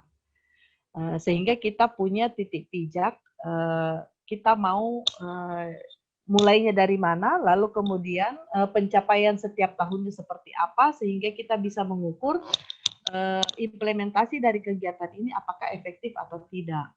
Nah, saya kira ini juga nanti akan sangat berkaitan dengan monitoring dan evaluasi. Kemudian juga melakukan analisis kebutuhan berdasarkan analisa data dasar. Nah, analisa data dasar ini juga saya kira penting untuk mengintegrasikan isu-isu gender dan inklusi di dalamnya, sehingga data dasarnya nanti tidak bersifat umum, tapi juga bisa lebih spesifik, sehingga nanti juga itu akan berpengaruh pada bentuk intervensinya. Jadi misalnya contoh untuk sosialisasi, ketika isu-isu inklusi juga sudah dimasukkan di dalamnya, maka tentu saja untuk sosialisasi materi-materi untuk kerukunan dan keberagaman juga harus menggunakan perspektif inklusi. Jadi bahannya tidak hanya misalnya bentuk tulisan, tapi juga ada gambar atau juga bisa berbentuk suara, sehingga kawan-kawan disabilitas juga bisa mendapatkan informasi yang sama dengan orang lain. Kemudian juga Pokja ini akan menyusun prioritas program untuk mewujudkan kota rukun dan beragam. Ya, jadi nanti diharapkan bahwa dengan terimplementasinya RAD ini, maka akan ada atau Makassar ini akan berwujud sebagai kota rukun dan beragam. Dan yang terakhir adalah tugasnya melakukan evaluasi, monitoring, dan pelaporan rencana aksi daerah kerukunan dan keberagaman. Nah, selanjutnya adalah terkait dengan sekretariat. Jadi sekretariat Pokja ini ini akan berkedudukan di Kesbangpol, ya. Kemudian juga akan tentu saja disediakan sekretariat di mana sekretariat ini yang akan menjadi tempat melakukan koordinasi di antara Pokja bersama RAD ini. Dan tentu saja bahwa kalau kita bicara tentang sekretariat, maka tentu saja diharapkan ada dukungan teknis dan administrasi kepada Pokja bersama sehingga lebih efektif dan efisien di dalam menjalankan tugas-tugas mereka sebagai Pokja. Nah, untuk pendanaan di dalam Perwali ini dibebankan kepada APBD dan sumber lain yang sah dan tidak mengikat. Saya sarankan untuk juga menambahkan selain APBD juga APBN, ya, karena tidak menutup kemungkinan juga ada peluang-peluang untuk pendanaan dari APBN, apalagi juga sudah ada rencana aksi daerah tentang penanggulangan ekstremisme, ya, rencana aksi nasional tentang penanggulangan ekstremisme. Saya kira nanti itu bisa saling bersinergi antara Pokja bersama ini dengan implementasi rencana aksi nasionalnya. Kemudian juga sumber lain yang tidak mengikat seperti hibah, sumbangan pihak ketiga, tanggung jawab sosial perusahaan, atau juga bisa nanti bersumber dari organisasi masyarakat sipil, ya, itu juga nanti bisa ditambahkan. Nah, untuk monitoring, evaluasi dan pelaporan, maka di sini disebutkan wali kota melakukan monitoring dan evaluasi terhadap pelaksanaan kebijakan kerukunan dan keberagaman dalam kehidupan bermasyarakat. Nah, untuk monitoring dan evaluasinya, kalau saya lihat di dalam rencana aksi daerahnya juga akan banyak sekali dibuat panduan-panduan atau modul-modul untuk monitoring dan evaluasi, termasuk juga modul-modul untuk pelaksanaan pelatihan dan penguatan kapasitas. Nah, laporan capaian pelaksanaan hasil monitoring ini akan dipublikasikan, ya, paling sedikit 1 tahun sekali, dan atau jika sewaktu-waktu diperlukan sebagai wujud akuntabilitas publik. Ya, ini Perwali ini sudah mengatur tentang monitoring dan evaluasi. Kemudian kalau kita lihat di dalam lampiran dari rencana aksi daerah ini, maka ada beberapa agenda utama. Agenda utama yang pertama itu adalah penguatan, perlindungan, dan penyadaran terhadap kerukunan dan keberagaman. Jadi untuk pencapaian agenda utama ini, maka ada 4 fokus yang menjadi fokus pelaksanaan kegiatan. Yang pertama adalah memperkuat data-data terkait kerukunan dan keberagaman. Saya kira ini juga salah satu tantangannya karena memang data-data yang tersedia itu juga masih sangat terbatas. Kemudian fokus kedua, memperkuat kesadaran dan kapasitas pemangku kepentingan. Ya, saya kira ini juga penting sehingga nanti isu kerukunan dan keberagaman juga bisa diintegrasikan pada perencanaan dan pelaksanaan program-program berbagai pihak atau berbagai pemangku kepentingan.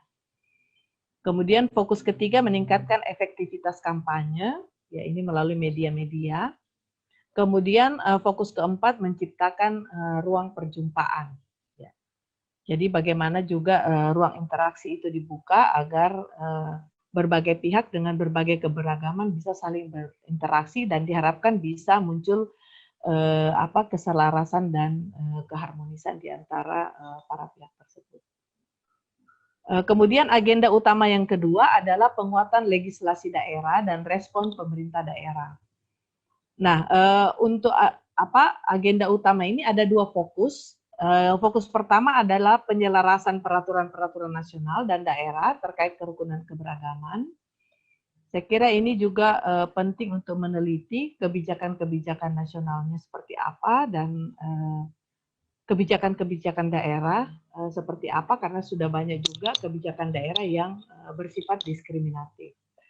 Nah, yang kedua adalah penting untuk juga melibatkan anggota DPD sebagai salah satu stakeholder.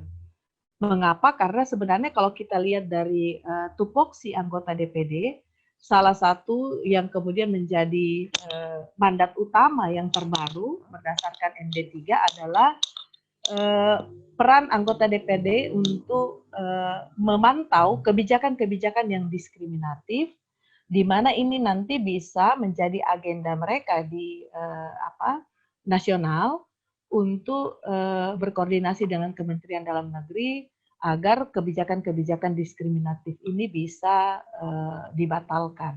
Ya. Kemudian fokus yang kedua adalah peningkatan respon institusi dalam penanganan masalah kerukunan dan keberagaman. Ya, ini saya kira juga sangat penting ketika terjadi permasalahan-permasalahan yang sifatnya darurat.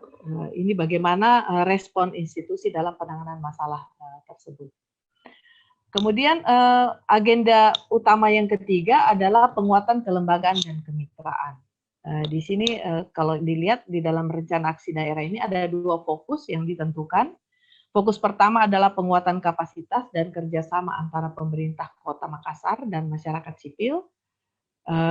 Kemudian fokus kedua untuk penguatan kelembagaan FKUB dan FPK. Nah, ini tadi saya sudah sempat singgung juga tentang stakeholder ya, stakeholder di dalam pelaksanaan RAD ini. Kalau kita lihat secara umum terbagi atas 4 ya, di mana ada aktor utamanya. Aktor utamanya itu FKUB, FPK dan Pokja bersama. Kemudian juga melibatkan lembaga-lembaga vertikal ya, seperti Kementerian Agama, TNI, Kepolisian, Kanwil Hukum dan HAM, ya, ini Provinsi Sulawesi Selatan dan Balitbang Agama, ya, Makassar.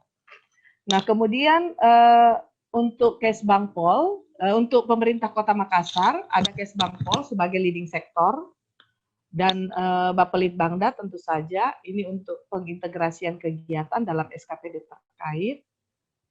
Kemudian DP3A mungkin ini untuk isu-isu perempuan dan anak. Dinas Pendidikan dan Kebudayaan, Biro Hukum, Dispora, dan Infocom. Kemudian juga penting melihat bagaimana peran organisasi masyarakat sipil, di mana di dalam organisasi masyarakat sipil ini juga ada tokoh-tokoh kunci yang juga bisa menjadi agen-agen perdamaian dan perubahan. Nah, terkait dengan stakeholder ini, saya belum melihat atau mungkin masih luput dari saya tentang media ya, di mana kita bisa meletakkan media karena media juga ini sangat penting untuk melakukan sosialisasi kepada masyarakat sebagai juga salah satu stakeholder yang penting untuk dipertimbangkan. Saya kira itu dari saya. Sekian dan terima kasih. Mungkin akan lebih berkembang ketika kita akan berdiskusi di dalam tanya jawab. Sekian dan terima kasih. Saya kembalikan kepada moderator. Terima kasih Bu Lucy atas pemaparannya. Jadi tadi sudah dipaparkan tentang perwali RAD dalam kerukunan dan keberagaman untuk perlindungan kelompok rentan di Kota Makassar. Nah, langsung saja saya ke narasumber kita yang terakhir, itu dengan Bapak. Suaranya, kasih keras suaranya kecil. Oke, jadi itu tadi dari Ibu Lucy dan sekarang kita ke Bapak Dr. Marilang selaku akademisi Fakultas Syariah dan Hukum UIN Alauddin Makassar dengan tema landasan yuridis, filosofis dan sosiologis atas draft perwali RAD kerukunan dan keberagaman di Kota Makassar. Nah, langsung saja saya persilahkan kepada Bapak. Ini silahkan Pak Doktor. Ya, terima Pak Ibu Moderator.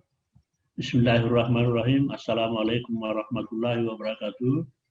Yang saya hormati dari pimpinan LAPAR dan jajarannya. Kemudian dari para Bapak Ibu narasumber dan partisipan yang juga saya hormati.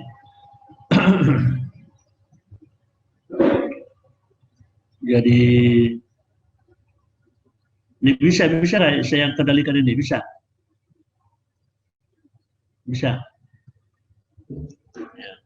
Nanti saya yang karena kalau Anda yang kendalikan agak susah. Bisa dialihkan ke saya, nanti saya tampilkan materinya. Bisa Prof.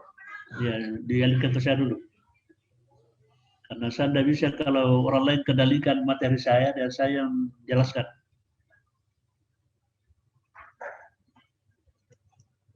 Oh ya, oke.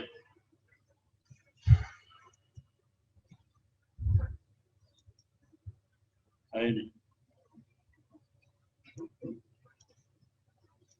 Kenapa ya?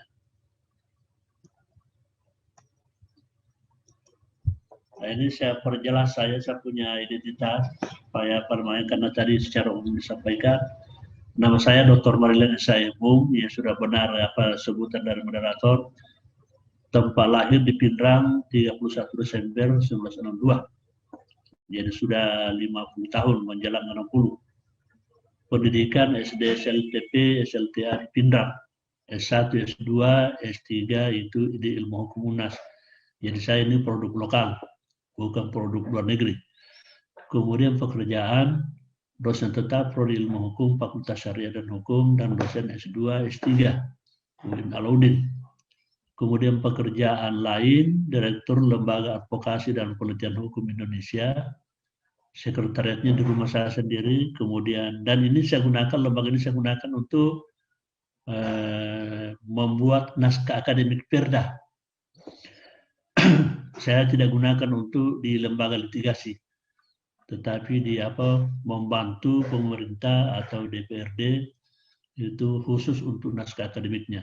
Kalau selayar dulu saya bikin sekaligus 2, itu naskah akademiknya saja. Ya, bukan perdanya, bukan. Dan saya lihat ini materi yang mau ditanggapi ini adalah draft, sudah langsung draft, tanpa naskah akademik.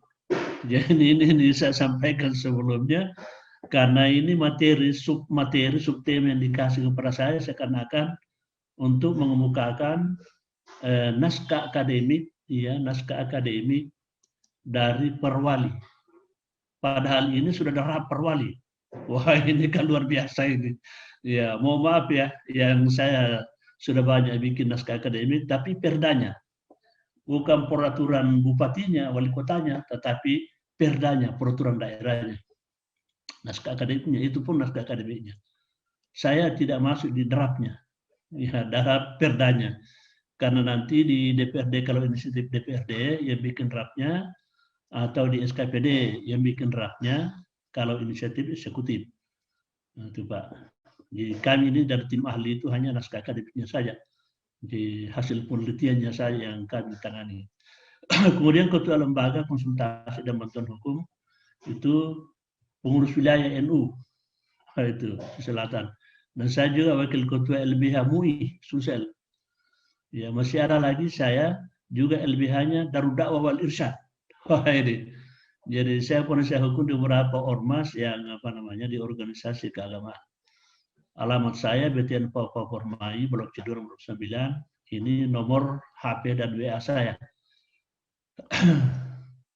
Kemudian saya masuk di judulnya.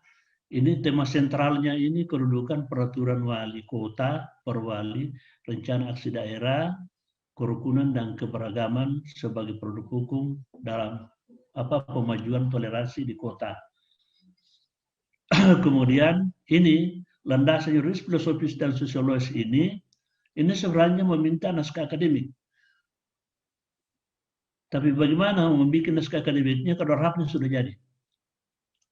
Ya, seharusnya dalam kajian akademik, secara akademik, naskah akademiknya dulu diselesaikan baru draftnya. Ya, tapi memang untuk perwali, ya, peraturan wali kota, peraturan gubernur, peraturan bupati wali kota tidak diwajibkan naskah akademik. Memang tidak diwajibkan.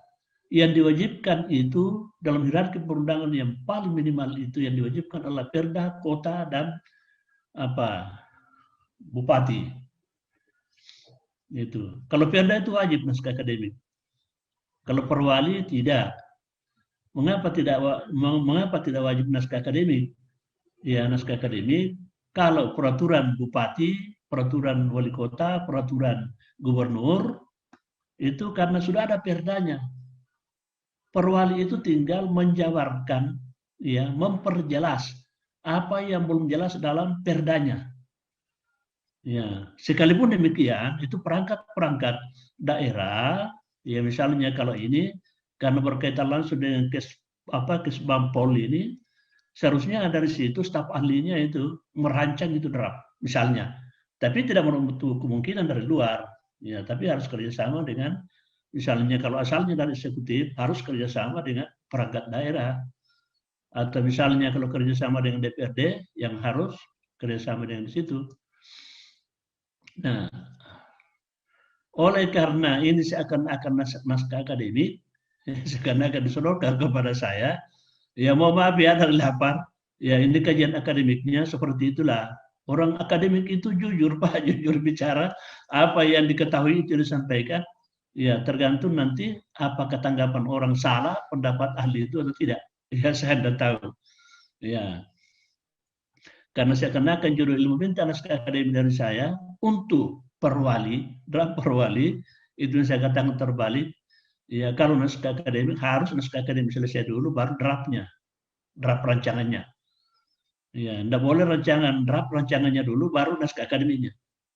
Oleh karena itu, karena saya tidak mau masuk di naskah akademik khusus untuk perwali yang sudah draftnya ini, maka secara umum saya sampaikan bagaimana sebenarnya itu naskah akademik. Ya. Tapi sebelum saya lanjut, tidak apa-apa ya, saya banyak mengkritik dulu, mengkritik. Itu naskah akademik itu Pak, mulai dari undang-undang sampai ke bawah, kalau mau nyusun naskah akademik, susunannya, hierarkinya itu adalah ya landasan filosofisnya dulu, baru sosiologisnya, baru yuridisnya. Nih. Tapi saya lihat ini ya. Oke, kita lanjut. Kedudukan yuridis, ya kedudukan yuridis. Salah. Maaf kalau ada banyak yang salah ketik. Karena ini tadi malam saya bikin. Ya tadi malam karena terlalu banyak ujian. Menguji, jadi tinggal sedikit waktu yang digunakan. Kedudukan yuridis peraturan wali kota dalam perundang-undangan. Ini dalam pasal 7 ayat 1 Undang-Undang Nomor 12 tahun 2011 tentang pembentukan peraturan perundangan ditegaskan tentang hierarki atau urutan perundang-undangan, yaitu mulai dari Undang-Undang Dasar, kemudian TAP MPR. Ini TAP MPR pernah dibuang dulu karena dianggap sudah tidak ada MPR lagi, ya setelah pemilihan langsung. Kemudian kembali lagi, ya kembalikan lagi TAP MPR, kemudian Undang-Undang Perpu, kemudian yang berikutnya peraturan pemerintah, berikutnya peraturan presiden, kemudian Perda provinsi dan Perda kabupaten kota. Nah ini yang saya katakan tadi, seharusnya ada Perda kota dulu, baru dibikin perwalinya, karena perwali tinggal memperjelas apa yang belum jelas di Perda kota, khusus tentang apa yang mau dibuat. Misalnya ini, kerukunan, ya apa itu tadi ya, kerukunan dan keberagaman. Nah ini ya. Nah ini juga judulnya yang saya pertanyakan secara akademik. Ya kok ada judul begini pakai dan, itu ya. Ya, seakan-akan ada dua hal yang sama di dalam. Kenapa? Misalnya bukan kerukunan warga yang beragam. Ya, misalnya kerukunan umat beragama, kan hanya satu hal yang diatur. Ya, kerukunan umat beragama. Kan ada itu peraturan menteri bersama. Judulnya kerukunan umat beragama. Misalnya pedoman. Pedoman itu kerukunan umat beragama.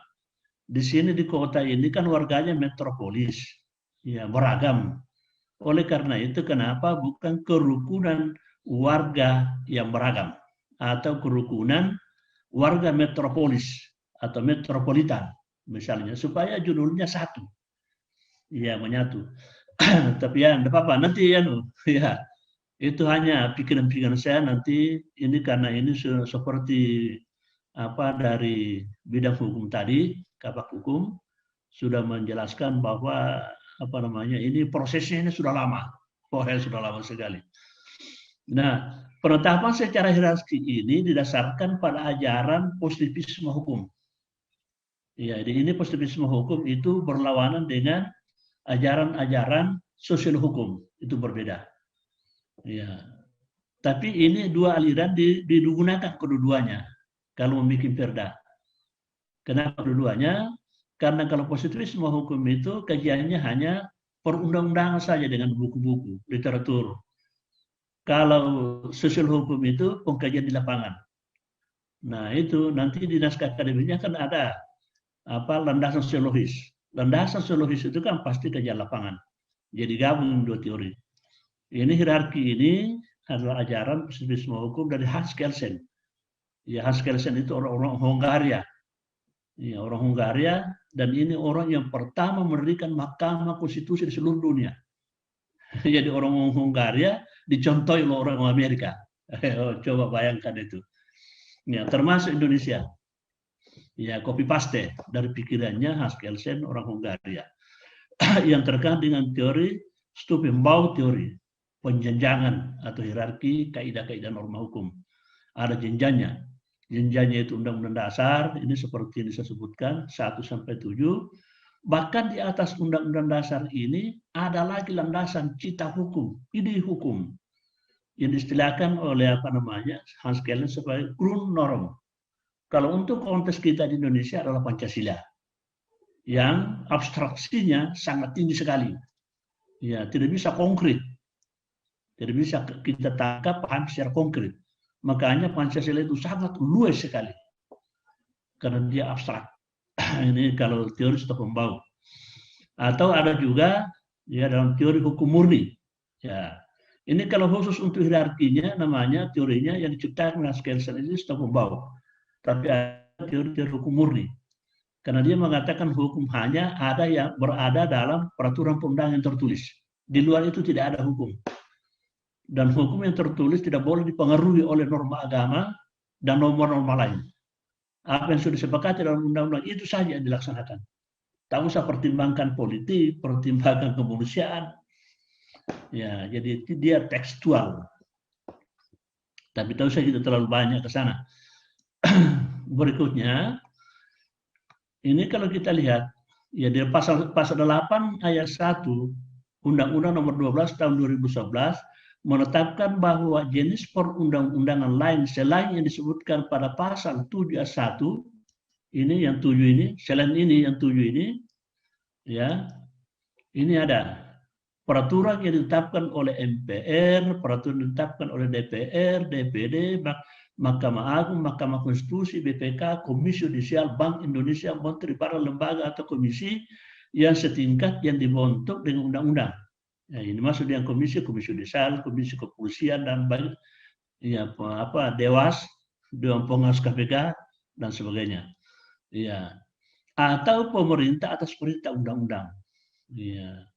Kemudian peraturan DPRD provinsi, peraturan gubernur, peraturan DPRD kabupaten kota, bupati, wali kota, kepala desa atau yang setingkat. Jadi kalau kita runut ini, ya misalnya dari sini, paling rendah dalam hierarki ini adalah Perda, peraturan daerah, kabupaten dan kota, maka kelanjutannya adalah yang di bawahnya ini adalah peraturan bupati wali kota. Nah, di bawahnya peraturan bupati wali kota atau peraturan gubernur adalah keputusan bupati dan keputusan wali kota. Inilah yang dimaksud tadi Bapak dari bidang hukum. Kalau bersifat keputusan itu sifatnya administratif yang bersifat base hicking. Tetapi kalau dia perda dan peraturan bupati wali kota itu masuk di ranah regeling. Ya, ini. Bahkan ini peraturan lain selain dari hierarki ini di pasal 1 termasuk ya peraturan kepala desa. Nah, ya. dan yang setingkat. Ini dulu yang susunannya dulu supaya kita paham. Supaya kita paham betul, sama-sama paham bahwa peraturan wali kota ya seharusnya didahului dengan ya peraturan daerah kota seharusnya. Kemudian di pasal 8 kedudukan pasal 18 ayat 6 Undang-Undang 45 menegaskan bahwa pemerintah daerah berhak menetapkan peraturan daerah dan peraturan-peraturan lain untuk melaksanakan otonomi daerah dan tugas pembantuan. Inilah pasal yang mendasarkan sehingga perangkat daerah itu diberikan kewenangan untuk membuat peraturan daerah. Apakah ia perda, apakah ia peraturan bupati, gubernur, wali kota, atau keputusan bupati, wali kota, ini dasar hukumnya. Ya, secara konstitusional. Kemudian pasal 6 Permendagri nomor 80 tahun 2015 tentang pembentukan perhukum daerah menyebutkan 2 jenis peraturan kepala daerah. Hanya peraturan gubernur dan peraturan bupati wali kota. Ini tentu derajatnya di bawah daripada perda. Apakah perda provinsi, apakah perda bupati wali kota. Jadi seharusnya ini seharusnya ada perdanya. Kemudian pasal 8 ditegaskan bahwa peraturan perundang-undangan sebagaimana dimaksud pada ayat 1 ini, pada ayat 1 di sini, ini pasal pasal 8 ayat 1 tadi, ini nih, pasal 8 ayat 1 dari berbagai peraturan ini, itu diakui peraturan perundang-undangan sebagaimana dimaksud pada ayat 1, 8 ayat 1, diakui keberadaannya secara yuridis dan mempunyai kekuatan hukum mengikat secara yuridis sepanjang. Ini catatannya sepanjang diperintahkan oleh peraturan perundang-undangan yang lebih tinggi. Jadi kalau kita sampai hanya kalimat ini, maka seharusnya perwali ini diperintahkan oleh perda. Itu maksudnya. Ya. Atau mungkin diperintahkan oleh perda gubernur. Bisa di perda tingkat provinsi, ya gubernur memerintahkan bahwa setiap kabupaten, setiap kota itu membuat peraturan gubernur atau peraturan bupati atau peraturan wali kota. Boleh. Nah, kemudian yang kedua, sekalipun kalau tidak diperintahkan oleh peraturan perundangan lebih tinggi, boleh tanpa perintah dari peraturan lebih tinggi. Memang boleh. Tetapi harus didasarkan kepada kewenangan pejabat yang membuat peraturan itu. Harus punya kewenangan. Apa yang dia berwenang? Nah, sekarang kalau dipertanyakan apakah dia berwenang, salah satu faktor pertimbangan di sini adalah apakah masalah yang mau diatur itu masuk di otonomi daerah atau masuk masalah sentralistik. Karena asas kita ada asas sentralisasi, ada asas desentralisasi. Nah, kalau kita bicara perda peraturan daerah, mutlak masuk di ranah otonomi daerah. Sekarang pertanyaannya, apakah wali kota berwenang membentuk perwali tentang kerukunan dan keberagaman? Nah, itu. Nah, ini harus dipelajari. Ya, di kewenangan-kewenangan yang bisa masuk otonomi daerah yang mana? Ya, yang jelas ada beberapa hal, yang sifatnya sentralistik tidak bisa diotonomisasikan, seperti misalnya finansial, keuangan, keamanan, misalnya, itu ya. Ya, kemudian apalagi luar negeri itu tidak bisa. Agama itu sifatnya sentralistik, Pak. Makanya kerukunan itu saya tidak tahu apakah ada perda yang keluar tentang kerukunan umat beragama. Padahal seharusnya kan sentralistik itu. Ini yang menjadi pertanyaan. Apakah betul walaupun tidak diperintahkan oleh peraturan lebih tinggi, tetapi pejabat itu memiliki kewenangan untuk membuat peraturan itu. Nah, salah satu pertimbangannya itu tadi. Jangan sampai hal yang mau diatur itu masih masuk dalam ranah sentralistik, kemudian mau diotonomikan. Karena perda, peraturan daerah itu otonomi, Pak. Oleh karena itu kalau perda, ya, yang berwenang menegakkan, menertibkan perda itu Satpol PP, bukan polisi. Karena dia masuk otonomi daerah. Ini tolong, termasuk nanti perwali ini. Perwali kan, makanya nanti Pokja ini, jangan sampai kita salah mengatur, ya kaitannya dengan tugas Satpol PP dengan tugas Pokja. Ini yang penting sekali saya pesankan, misalnya. Tapi sebelum itu, kalau saya yang paling penting sekali, dan saya bagus sekali, dan dari tadi malam saya sudah pikirkan, ternyata sama dengan dari apa itu ya, dari bidang hukum tadi, wali kota, bahwa sebaiknya ini masalahnya ditingkatkan ke perda saja. Apalagi ini teman-teman yang mengkaji ini kan sudah banyak datanya, sudah banyak pengetahuannya, sudah banyak referensinya. Tinggal komunikasi di DPRD kota atau di perangkat kota misalnya, bahwa ini inisiatif dari Ornok misalnya mengajukan ini, kemudian tingkatkan menjadi naskah akademik perda. Dan anggarannya saya kira lebih tinggi daripada ini. Ya, wah ini lebih bagus kalau saya. Tapi betul-betul harus mendapat persetujuan dari DPRD atau dari perangkat daerah. Misalnya Kesbangpol misalnya, karena ini lebih dekat dengan itu. Ya, dan saya yakin anggarannya lebih tinggi daripada perwali. Nah, itu ya. Dan itu sejak tadi malam saya ini pikirkan, wah, kenapa ini ada draft perwali, ya tidak ada perdanya. Saya sudah buka perdanya, tidak ada. Kemudian itu pun tidak dulu dengan naskah akademik. Sekalipun perwali itu tidak wajib naskah akademik, tetapi sebaiknya harus ada naskah akademik. Karena itu pertanggungjawab ilmiahnya. Nah, itu. Nah, kemudian bagaimana misalnya seperti ini tadi saya katakan bahwa harus ada perintah dari peraturan lebih tinggi. Apa maknanya? Ya, maksud di perintah, ya, perintah peraturan perundang lebih tinggi itu mengandung mana? Pertama, seringkali kita seringkali ditemukan dalam undang-undang dasar banyak pasal yang mengatakan diatur lebih lanjut melalui undang-undang. Dalam undang-undang itu banyak yang menyebutkan diatur lebih lanjut melalui peraturan pemerintah dan seterusnya Pak. Nah ini,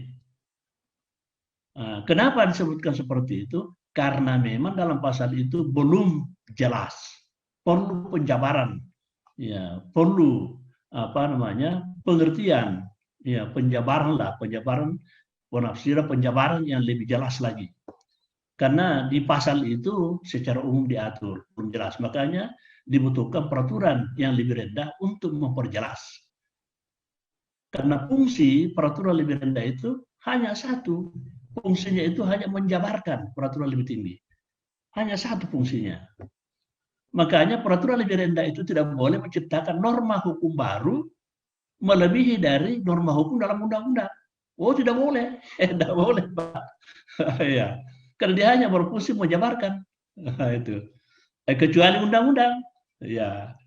Kalau undang-undang, ya undang-undang kan dalam konstitusi itu, undang-undang dasar kan tidak ada norma hukum yang konkret. Makanya dalam undang-undang itu diciptakanlah norma hukum. Dan memang satu-satunya lembaga negara di Indonesia yang diberi kewenangan untuk menciptakan norma hukum baru atau menghapus norma hukum yang sudah lama, yang sudah usang, hanya lembaga legislatif, yaitu DPR. Jadi ya, oke. Nah, jika diperintah oleh peraturan lebih tinggi, ya, berarti menjadi kewajiban perangkat daerah membuat peraturan tersebut. Kewajibannya. Kalau undang-undang menyatakan harus diatur lebih lanjut oleh Perda, gubernur wajib hukumnya bikin perdanya. Nah, dia ini berbeda dengan maksud membuat peraturan bupati wali kota berdasarkan hanya karena kewenangan. Tidak ada perintah undang-undang. Biasa ada orang bingung, kok bikin perdanya tanpa perintah dari peraturan lebih tinggi. Ya, di peraturan tentang pemerintahan daerah kan memang dikasih. Ya, di Undang-Undang Nomor 30 tahun 2015 tentang administrasi pemerintahan menegaskan bahwa hak yang dimiliki oleh badan dan atau pejabat pemerintahan atau penyelenggara negara lainnya untuk mengambil keputusan dan atau tindakan dalam penyelenggaraan pemerintahan untuk tujuan dan kepentingan tertentu. Oleh karena itu, Pak, termasuk mulai dari Perda sampai ke bawah, lahirnya peraturan itu ada 3 yang wajib hukumnya. Pertama, ia memuat kepentingan pusat. Apa yang dimaksud dengan memperhatikan kepentingan pusat? Artinya tidak boleh bertentangan dengan peraturan produk pusat. Ya, kalau Perda kota misalnya tidak boleh bertentangan dengan Perda gubernur sampai ke atas. Itu yang dimaksud dengan kepentingan pusat. Kemudian yang kedua, fungsi peraturan lebih rendah misalnya Perda itu hanya menjabarkan peraturan lebih tinggi. Kemudian yang ketiga, ya kalau peraturan di daerah yang berbau otonomi, ya. Yang ketiga wajib hukumnya, apa pentingnya Perda itu, apa pentingnya perwali itu dibuat untuk Kota Makassar itu. Itu yang paling sosiologisnya. Sosiologisnya apa pentingnya, di mana signifikansinya. Baik secara filosofis, kalau yuridisnya ya, baik secara hierarki ke atas tidak boleh bertentangan, dan apa dasarnya dari atas, sekalipun bukan perintah Perda, kalau kita mau bikin perwali, harus perwali itu punya cantolan di peraturan lebih tinggi, Pak. Nah sekarang pertanyaannya, kalau perwali ini tentang bidang kerukunan dan keberagaman, cantolannya di mana? Cantolan kajian yuridisnya di mana? Makanya saya katakan seharusnya ada Perdanya dulu. Ya, karena jangan-jangan tidak ada cantolannya. Karena saya sudah baca tentang peraturan presiden, ya tentang aksi nasional, itu khusus untuk terorisme. Jadi materinya sangat berbeda dengan aksi daerah ini.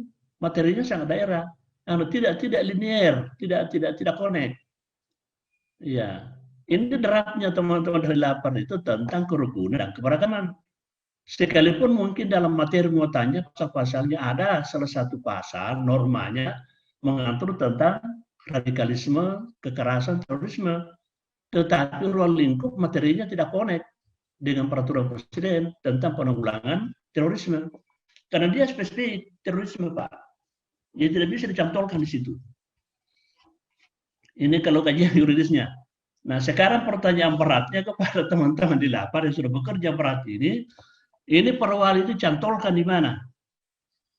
Di kajian yuridis secara hierarkis, kemudian ya cantolan yuridisnya ya secara horizontal.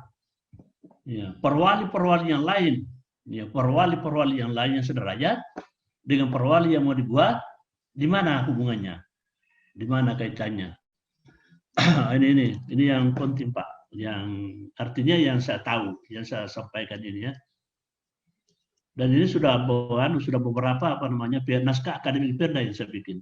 Dan semuanya melalui politik lapangan dulu. Tidak gampang-gampang. Politik lapangan didesain metodologinya dulu, baru kita turun lapangan.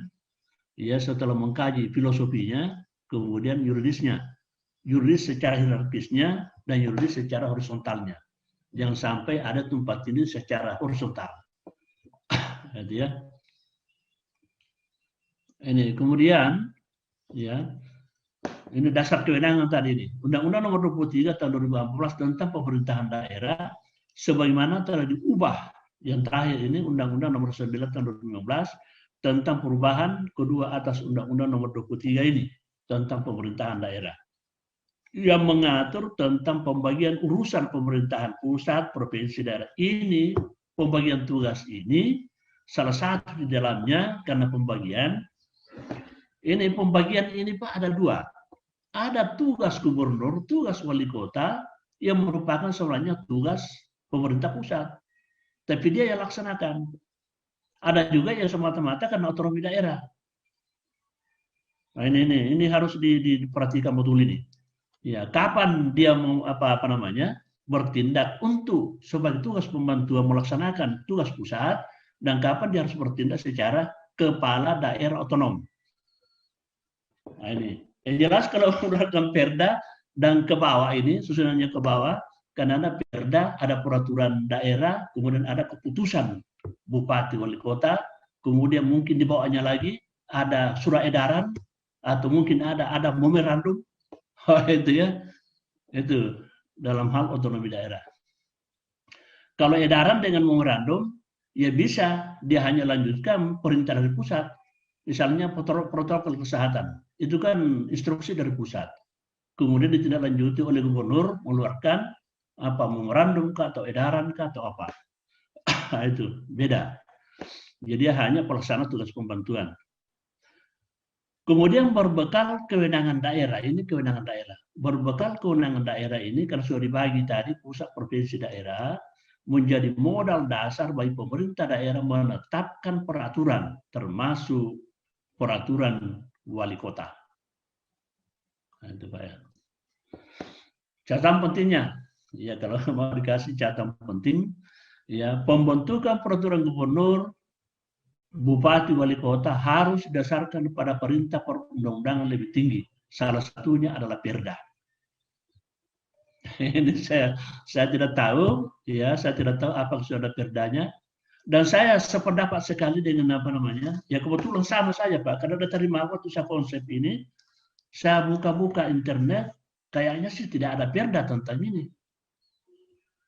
Nah, yang menjadi persoalan pertanyaan yuridisnya, kajian yuridisnya adalah, ya kajian yuridisnya adalah ini secara hierarkis, ini perwali ini mau dicantolkan di mana?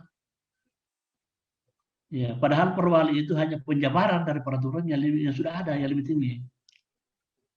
Makanya dalam perwali, peraturan wali kota, peraturan bupati, peraturan gubernur itu Pak diharamkan memuat sanksi pidana. Karena hanya dalam Perda bisa dicantumkan sanksi pidana. Itu pun hanya kurungan 6 bulan. Karena kapan mulai 6 bulan berarti dia melanggar KUH pidana. Jadi kurungan 6 bulan itu hanya sifatnya ketertiban, menertibkan orang, bukan memidana orang. Itu karena Perda dan ke bawah itu tujuannya hanya ketertiban. Makanya Satpol PP Satpol PP saja yang mengawasi, melaksanakan, menindaki itu kalau ada namanya ya melanggar Perda, bukan polisi. Nah, itu ya. Nah, ya, sekalipun demikian saya katakan tadi bahwa perwali bisa saja keluar tanpa perintah undang-undang lebih tinggi, tapi tetap harus ada cantolannya. Dia dicantolkan di mana? Kemudian pembentukan peraturan gubernur, bupati, wali kota harus didasarkan pada kewenangan untuk mencapai tujuan-tujuan atau kepentingan tertentu. Ini kalau semata-mata didasarkan kepada kewenangan, tidak ada perintah dari peraturan lebih tinggi. Ya, pertama. Ini di poin kedua ini yang termasuk di poin kedua ini bermakna walaupun tidak diperintahkan oleh perundang-undangan lebih tinggi, ya wali kota dapat juga membentuk perwali dengan catatan. Pertama harus ada kewenangan, itu ya kewenangan. Kemudian ini kewenangan dari segi pemerintahan dan kewenangan menurut aturan perundang-undangan. Kemudian untuk ya apa ini mencapai tujuan. Untuk mencapai tujuan tertentu yang tidak bertentangan dengan perundang-undangan lebih tinggi. Makanya saya katakan seharusnya ada cantolannya. Ya. Karena kapan tidak cantolannya dia itu peraturan lompat. Apalagi kita ini di Indonesia menganut tentang sistematik dan hierarki perundang-undangan. Ya tidak boleh langsung lompat kemana? Dari mana dia lompat?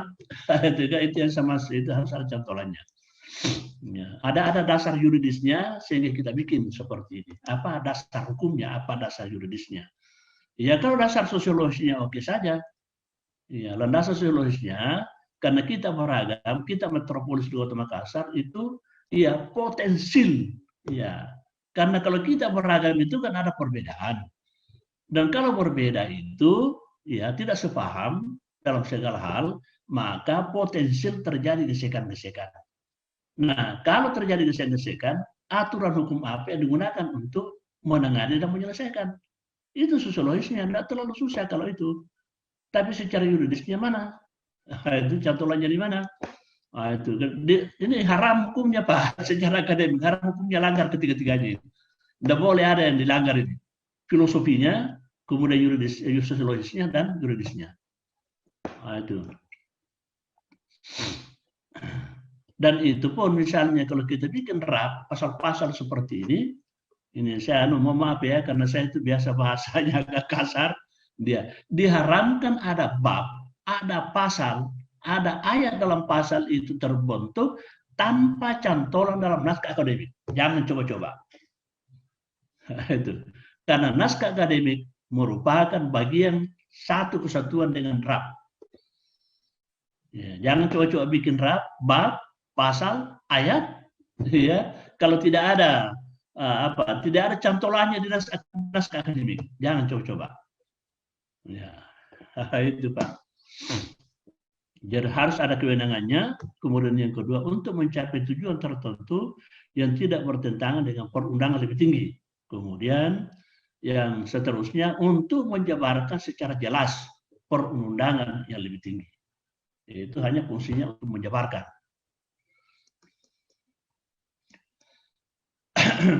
Ya. Pembentukan peraturan perundangan, ya ini kita sudah masuk ini landasan filosofis, makanya saya balik ini. Tadi yang dipakai teman apa itu ya? Landasan apa dulu? Yang tadi, ya, landasan yuridis. Kalau saya ini yang sering digunakan, ya dan memang dianjurkan landasan filosofinya dulu, baru sosiologisnya dan yuridisnya. Ya, pembentukan peraturan perundangan harus dilakukan berdasarkan pada asas pembentukan peraturan perundangan yang baik. Ini asasnya Pak, kalau kita mau buat peraturan perundangan apapun. Kejelasan tujuannya. Ya, tujuannya harus jelas sekali. Seperti Pak dari Sekda tadi dari Kabak Hukum itu bahwa ini bahasa hukum itu harus pasti. Tujuannya harus pasti. Nah, itu ya. Kelembagaan atau pejabat pembentuk yang tepat. Tadi sudah saya sampaikan bahwa materi ini kayaknya lebih dekat dengan Kesbangpol.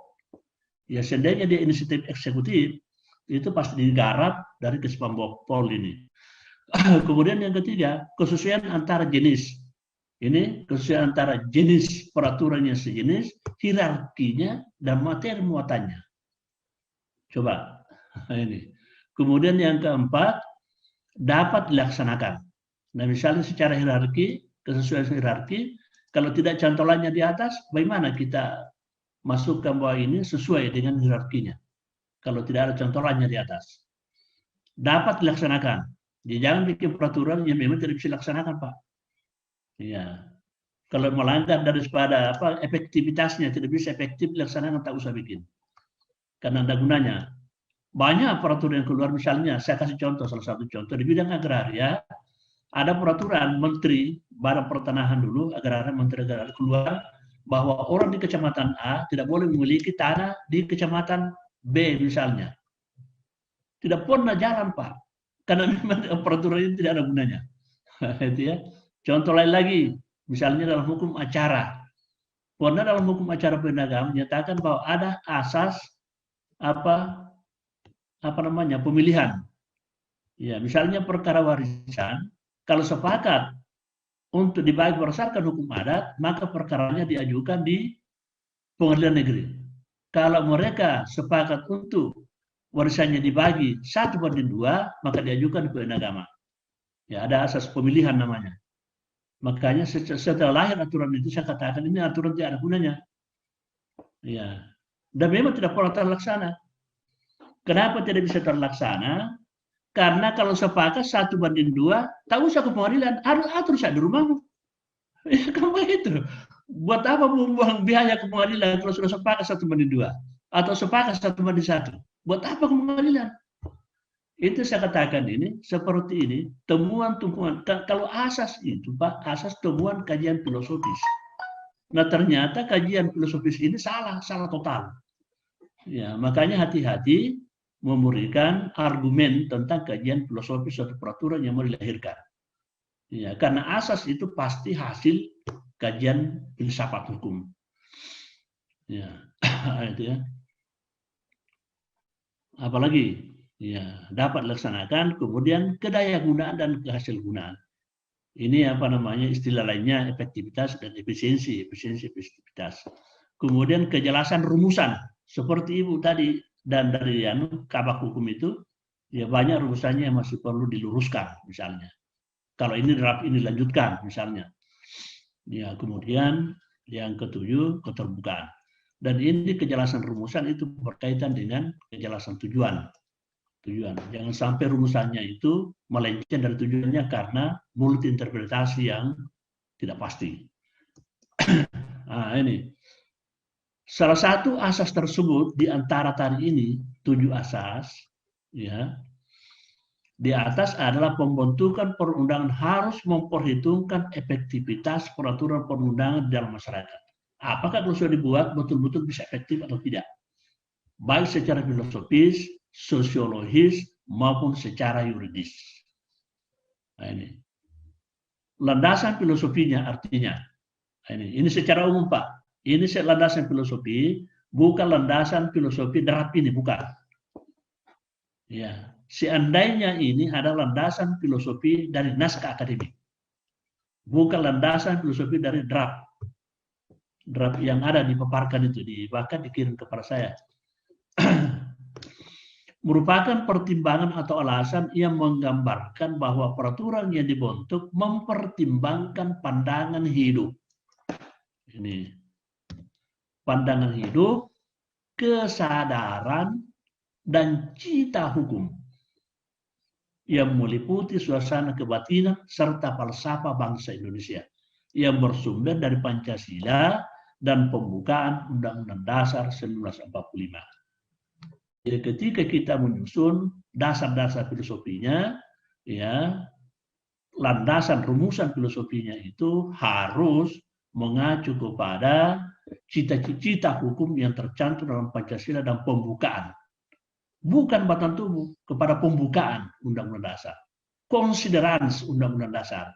Bukan batang tubuhnya, bukan pasal-pasalnya. Karena kalau kita mengacu kepada pasal-pasalnya, itu hanya landasan konstitusional. Bukan landasan filosofi dan cita hukum. Cita hukum itu hanya ditemukan dalam Pancasila dan konsiderans. Mukaddimah, pembukaan Undang-Undang Dasar 45. Bukan dalam batang tubuhnya. Yang dibahas dari LBH ini adalah batang tubuhnya, itu ya, yang mengandung tentang hak asasi, ya, hak asasi atau hak dasar. Ini makanya itu harus juga dipahami bahwa hak asasi manusia yang sudah terus ke dalam Undang-Undang Dasar berubah namanya menjadi hak-hak dasar. Ya, dan tidak semua hak asasi sudah terumuskan dalam Undang-Undang Dasar. Tidak semua, masih banyak hak asasi manusia yang belum terumuskan dalam Undang-Undang Dasar. Maka tidak semua hak asasi manusia yang dikenal sudah berubah menjadi hak dasar. Oke, landasan sosiologisnya, yang seharusnya dibuat dalam naskah akademik, merupakan pertimbangan atau alasan yang menggambarkan bahwa peraturan yang dibentuk untuk memenuhi kebutuhan masyarakat. Ya, kalau misalnya perda, makanya di perda itu harus mutlak apa kepentingan daerah di situ. Apa kepentingannya wali kota, masyarakat kota Makassar, sehingga dibentuk itu peraturan. Itu Pak. Karena dia sosiologis. Kalau dia sosiologis itu artinya kontekstual. Harus didasarkan pada konteks fenomena masyarakat itu sendiri, di mana peraturan itu yurisdiksinya berlaku. Makanya jangan pertimbangkan misalnya masyarakat di Pindrang, masyarakat di Nrega, karena bukan konteksnya. Konteksnya itu masyarakat Kota Makassar. Apa pentingnya di situ? Itu ya. Ya, dalam berbagai aspek. Itu ya. Landasan sosiologis pada hakikatnya merupakan empiris mengenai perkembangan masalah dan kebutuhan masyarakat dan negara, misalnya kalau konteks negara, ya khususnya kepentingan daerah bersangkutan. Ya karena perda itu imbasnya bukan hanya ya salah satu diantaranya misalnya imbasnya kalau keluar peraturan daerah adalah menambah tugas daripada Satpol PP. Kemudian yang kedua, anggarannya dari mana? Sama dengan misalnya, kan sudah banyak ada perda bantuan hukum. Keluar perda bantuan hukum, ternyata tidak ada anggarannya untuk bantuan hukum masyarakat miskin. Kan konyol itu kalau begitu. Ya, itu Pak yang perlu diperhatikan. Maaf ya Bapak-bapak, Ibu-ibu, karena bahasa saya seperti bahasa bukan akademisi, gitu ya. Dan seperti itulah saya. Ya.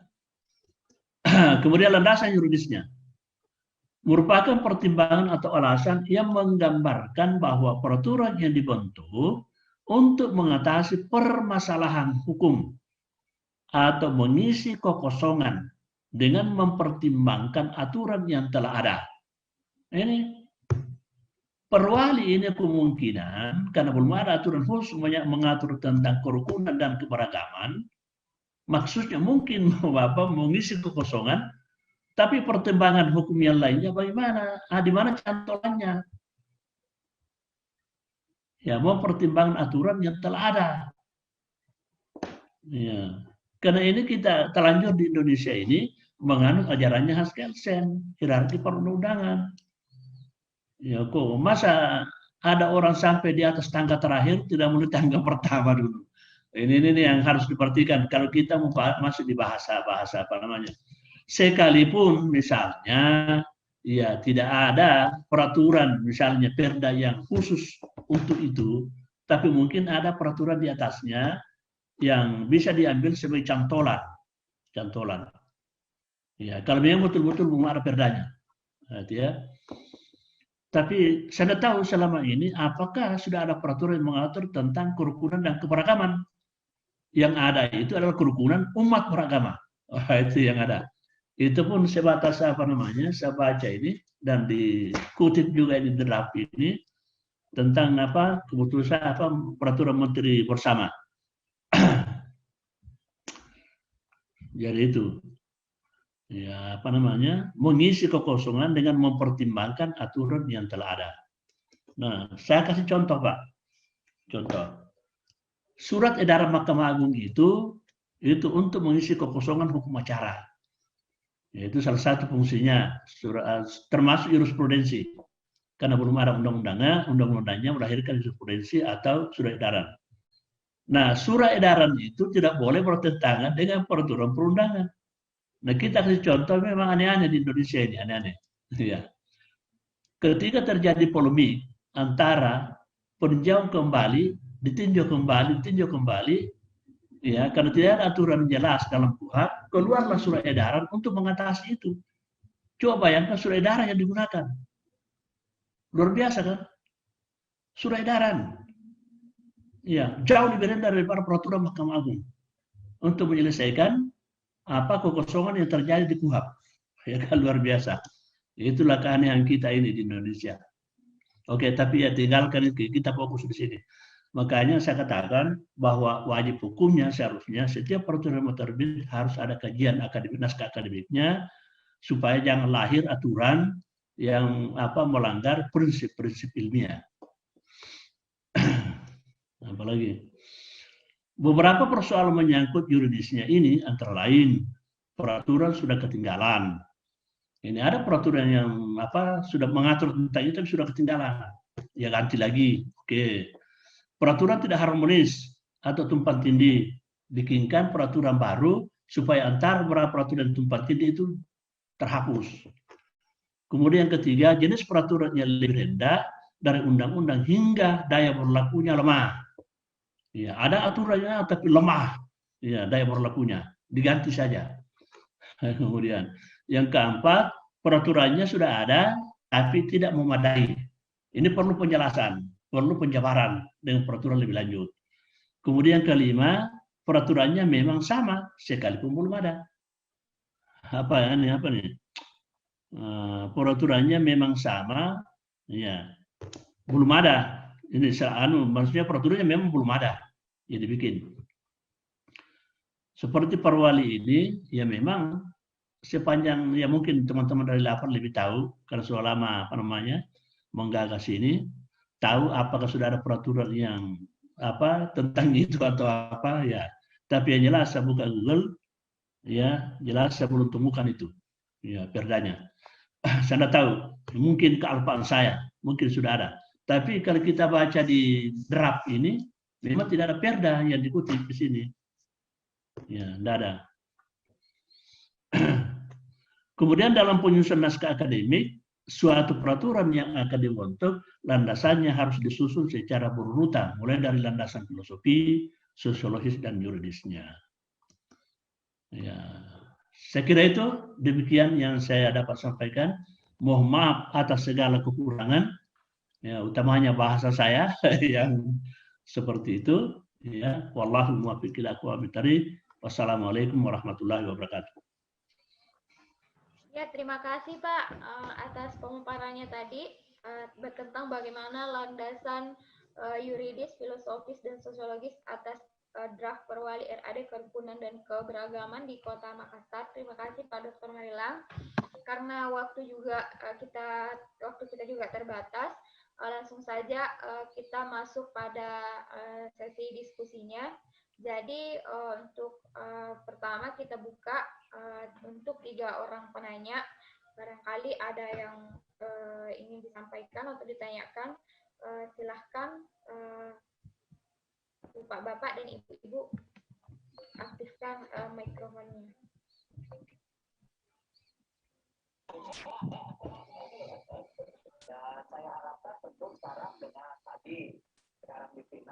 Halo, Assalamualaikum. Waalaikumsalam warahmatullahi wabarakatuh. Ya, saya Abdul Musakir Rewa. Oh iya Pak Musakir. Iya. Silakan Pak. Jadi terakhir saya dengar kuliah dari Pak Marilang. Jadi saya Pak di sama-sama alumni dari Unhas. Alhamdulillah. Hanya saya lebih muda sedikit Pak. Oh iya. Saya baru 10 tahun lebih dulu lahir dari Bapak. Ya, makanya mungkin kepalanya belum putih. Kalau saya sebenarnya habis. Pak, ini untuk apa namanya mengelabui Ibu Lucia karena untuk saya menikmati dari beberapa pakar hukum.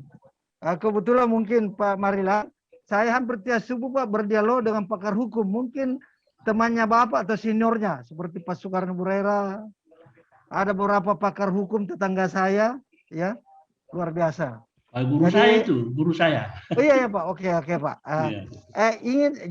Mohon moderator, saya mau dari yang terakhir dulu Pak. Ibu ya, Pak Marilang dulu. Pak Marilang, ada beberapa poin yang saya barangkali ingin penjelasan. Dan ada bahasa yang disampaikan oleh Pak Marilang tadi bahwa bahasanya kasar. Saya sepakat kalau kelihatannya keras suaranya Pak. Karena ciri seorang akademisi itu kan kadang-kadang mahasiswa kita menghadapi mahasiswa itu agak bandel-bandel. Ya, anak juga kadang-kadang keras kepala Pak. Jadi memang dibutuhkan ada agak kedengaran yang keras. Ya. Bukan kasar Pak. Kalau kasar artinya lain ya. Nah, itu. Kemudian ini yang sangat mengganjal dalam hati saya bahwa kan tadi Ibu Lucia sudah sampaikan sudah dia ini tentang draftnya itu. Kalau tadi ini saya jadi ini Pak karena Pak katanya seakan-akan mau buat perwali kalau tidak ada landasannya berarti dianggap aturan yang loncat, yang lompat-lompat. Kalau lompat kan tidak kuat Pak. Jadi mungkin pemikiran saya. Jadi Pak Marilang, saya ini basic saya Pak farmasis, apoteker. Jadi kerja saya Pak dari dulu mempelajari tentang racun Pak. Bagaimana racun itu jadi obat.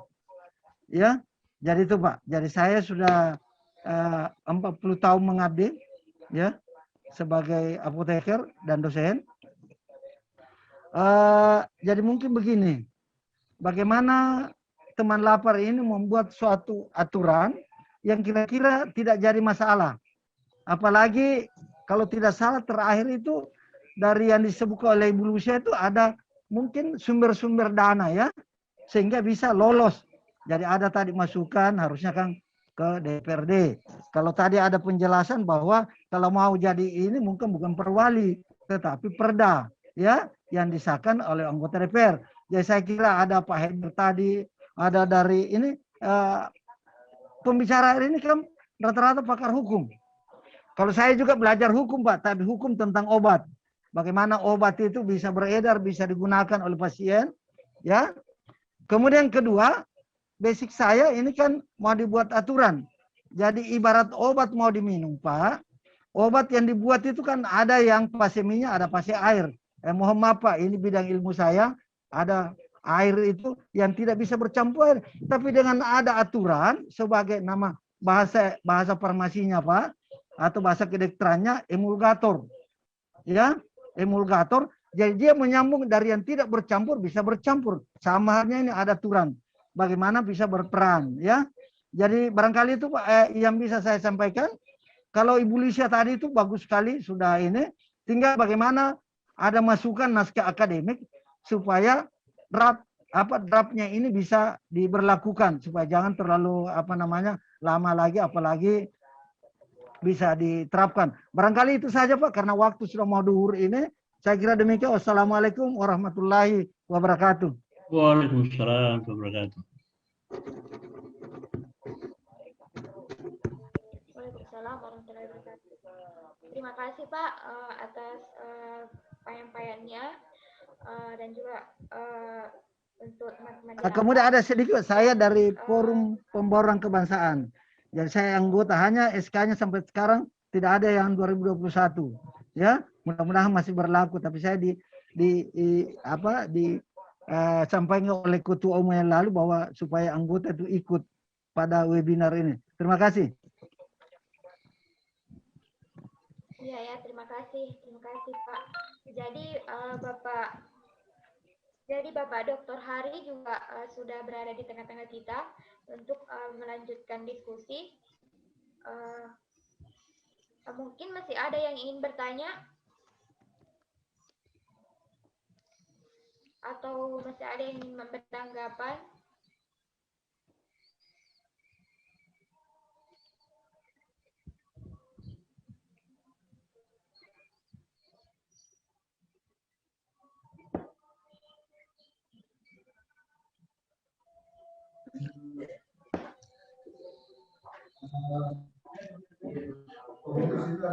Baik Bapak Ibu, ada yang bertanya ke saya baru, maaf saya baru bergabung kembali ini dari acara.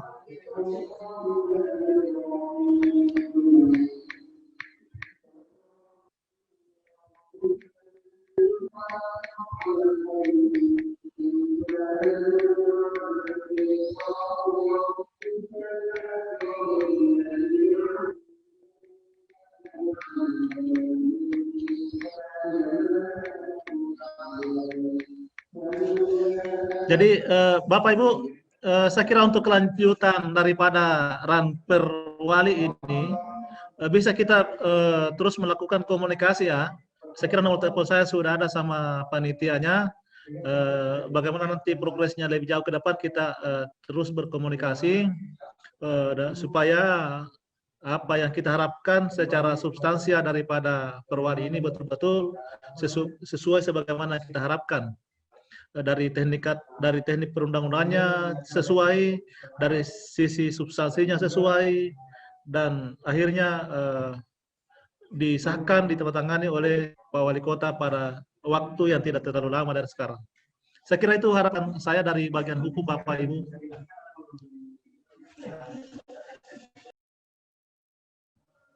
Ya, terima kasih Bapak atas tanggapannya tadi. Barangkali kalau sudah tidak ada yang ingin bertanya, langsung saja kita masuk di closing statement closing statement narasumber kita.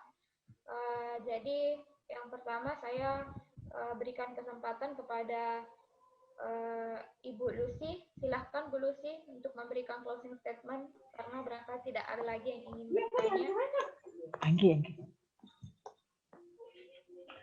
Ya, baik. Terima kasih moderator atas kesempatannya. Singkat saja dari saya. Tadi sudah disampaikan Direktur Lapar bahwa sudah banyak pengkajian yang menjadi dasar sehingga kemudian Perwali RAD ini didorong oleh teman-teman Lapar dan jaringan. Dan saya kira dengan pemahaman yang kita diperkaya pada hari ini, penting untuk juga mendiskusikan kembali tentang bagaimana kelanjutan dari RAD ini, Perwali ini. Saya kira juga bisa strategis kalau kemudian ini didorong menjadi peraturan daerah, tetapi juga saya kira tetap memungkinkan jika ini tetap dilanjutkan untuk mengisi kekosongan yang ada. Karena sebenarnya peraturan wali kota ini dalam bentuk rencana aksi daerah ini lebih menajamkan program-program baik di pemerintah maupun pihak lainnya untuk bersama-sama membangun kerukunan dan keberagaman di Kota Makassar. Saya kira itu dari saya. Terima kasih. Terima kasih Bu Lucy atas closing statement-nya. Kemudian lanjut kepada Bapak Dr. Marila untuk memberikan closing statement. Silakan Pak.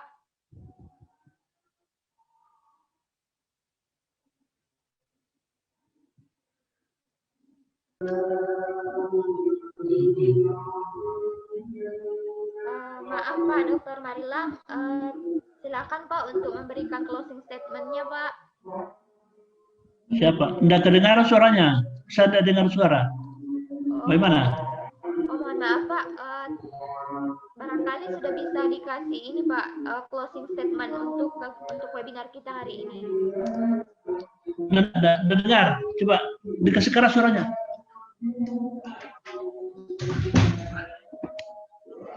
Mohon maaf Pak, closing statement-nya Pak.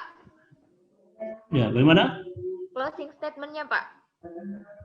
Untuk kata-kata penutupnya Pak, untuk webinar kita hari ini. Halo, Pak Dr. Marilang. Tadi ada pertanyaan juga dari Pak Musafir Rewa, bagaimana sebaiknya untuk mensiasati supaya perwali ini sesuai dengan standar aturan yang berlaku gitu. Ya, terus setelah itu mungkin closing statement setelah menjawab dari pertanyaan dari Pak Musafir Rewa. Mungkin begitu Pak Dr. Marilang. Oh iya, ya masih banyak Pak. Itulah saya katakan tadi. Ya, saya katakan bahwa peraturan lebih rendah itu seharusnya kan ada cantolannya di peraturan lebih tinggi. Ya, misalnya kalau perda kabupaten kota, ya mungkin ada perda tingkat gubernur, kemudian ada peraturan presidennya, ada ya seperti saya contohkan tadi, misalnya ini kalau aksi daerah ini ya tidak bisa dicantolkan di peraturan presiden. Ini ada peraturan presiden nomor 7 tahun 2001 tentang rencana aksi nasional.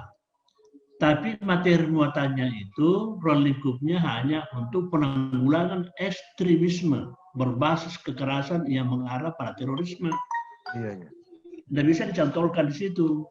Karena materi muatan perwali ini, draft perwali ini, itu lain materinya. Ya dia tidak linier, dia tidak runtut dari atas. Nah makanya saya katakan dipertanyakan, ini draft perwali ini dicantolkan di mana? Ya, kemudian yang kedua, ya sekalipun dari Kabakti Kota mengatakan bahwa kalau peraturan sifatnya peraturan wali kota, bupati, gubernur tidak wajib dengan naskah akademik. Kalau saya mengatakan sebaiknya dengan naskah akademik. Ya, kalau dengan naskah akademik itu ada pertanggungjawaban ilmiahnya Pak. Dan naskah akademik itu wajib hukumnya ahli yang bikin. Ya, dan kategori ahli, ya dalam akademik secara akademik itu minimal doktor. Secara walaupun dia belum terlalu berkualitas, tapi kalau doktor kita harus hormati sebagai ahli dia. Ya, kalau di pengadilan memang 2 ahli. Ya, keterangan ahli di pengadilan ada 2, ada ahli teori minimal doktor di bidangnya, kemudian ahli praktek. Ya, tapi mereka ahli praktek itu bukan teori dia bahas, tetapi apa yang terjadi di kenyataan. Nah, ini Nah, kemudian yang kedua, saya tidak mengecilkan ya perjuangan teman-teman ini sudah lama, sudah ya saya kira sudah lama. Ya, disilakan saya komunikasi dengan ini ada apa kabak hukum di wali kota. Ya kan sudah langsung. Apakah ini memungkinkan kita lanjut atau tidak? Atau memungkinkan dibantu lagi mengenai format dengan substansinya? Ya, seperti saya katakan tadi, ini kok judulnya baru saya lihat judul, ya kerukunan dan keberagaman.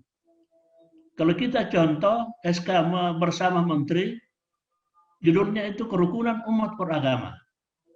Kenapa tidak dipakai di sini kerukunan warga yang beragam? Ya, supaya jangan ada kesan dua hal. Atau kerukunan warga metropolitan, ya misalnya. Ya.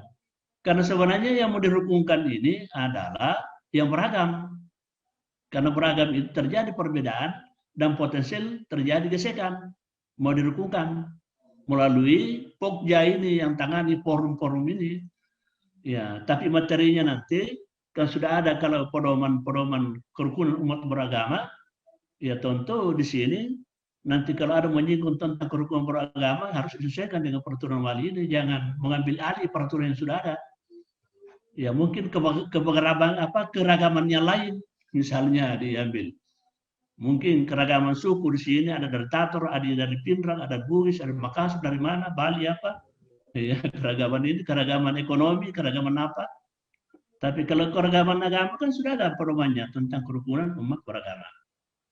Ya, dan saya support kalau memang ini. Dan tahu saya kita terlalu pusing, karena ini kabak hukum sudah ada.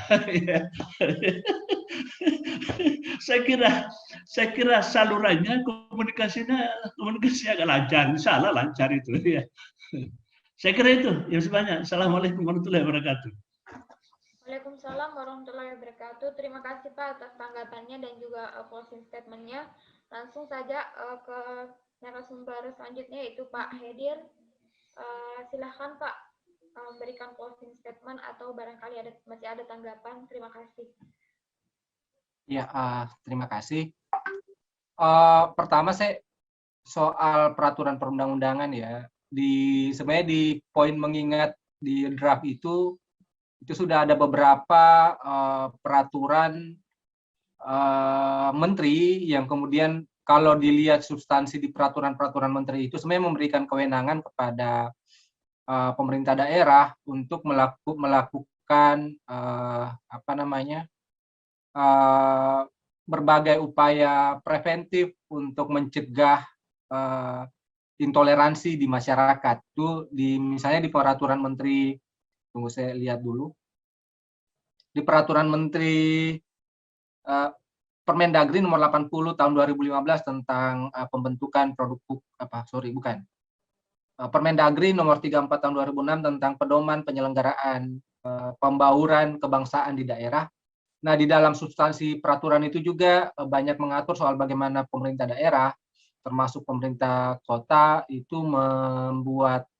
mendorong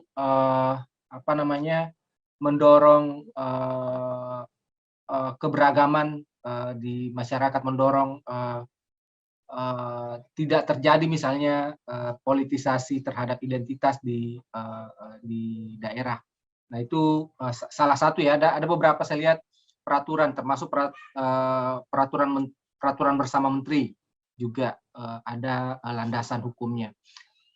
Dan saya pikir mendorong untuk sementara ya, ini sebenarnya perwali ini hanya terkait dengan bagaimana ada satu program daerah sebenarnya, kalau yang saya baca, ini ada satu program daerah yang bisa mendorong atau mencegah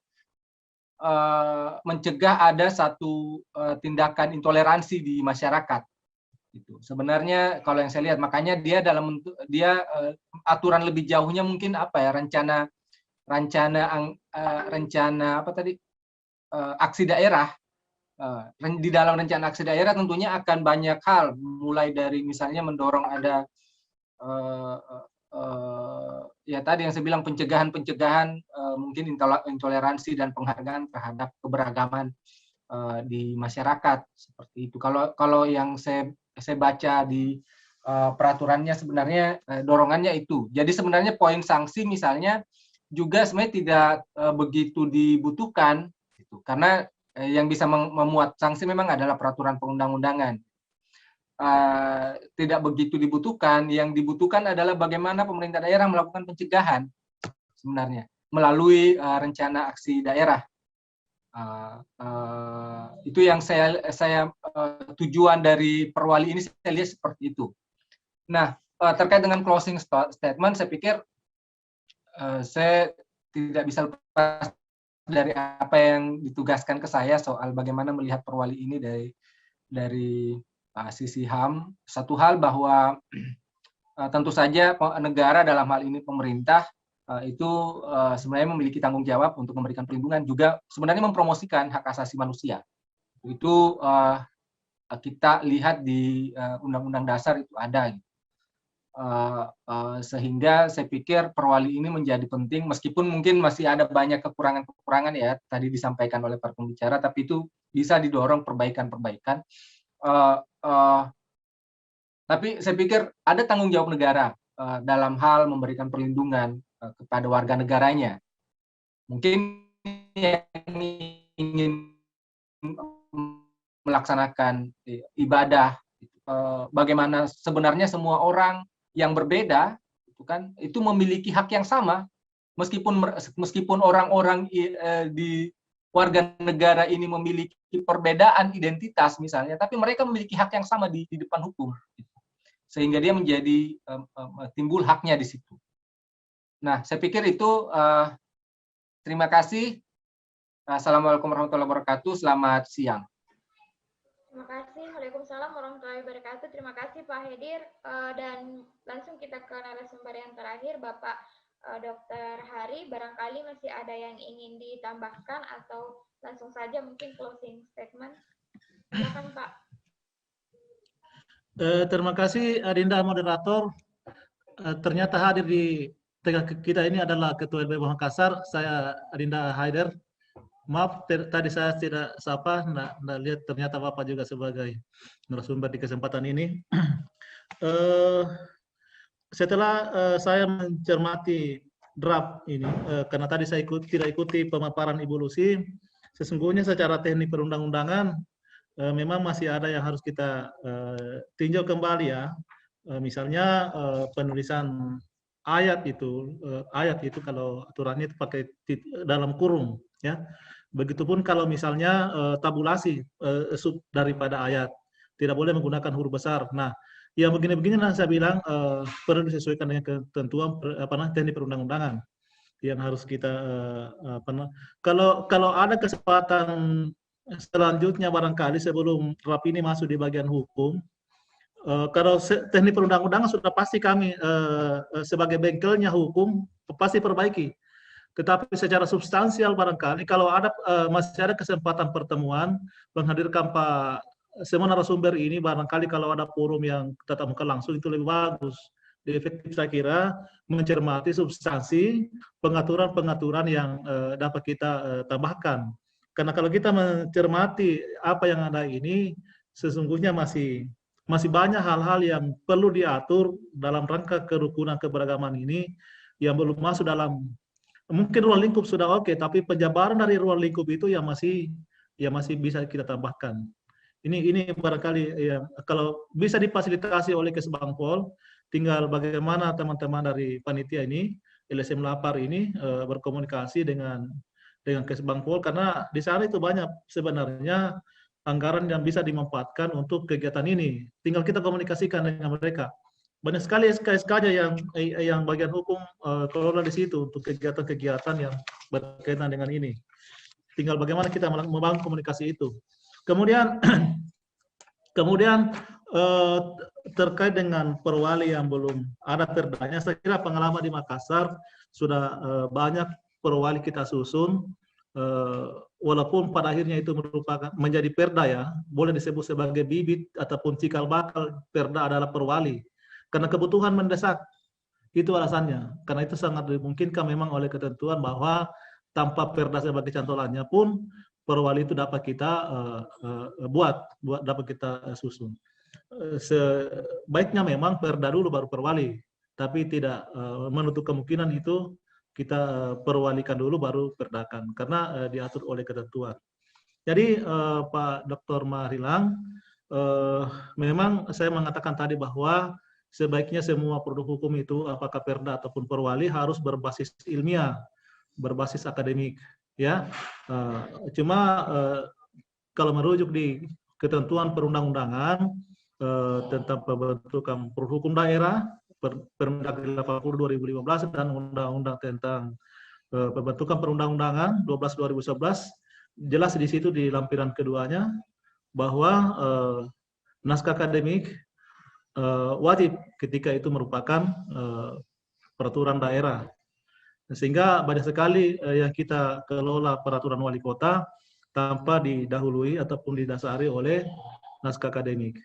Jadi tetap saya mengapresiasi dengan adanya naskah akademik yang disusun teman-teman, sehingga dengan ini saya kepikiran bahwa alangkah bagusnya ini draft kita punya harapan bersama untuk menjadi perda, karena semua potensi itu sudah ada, ya.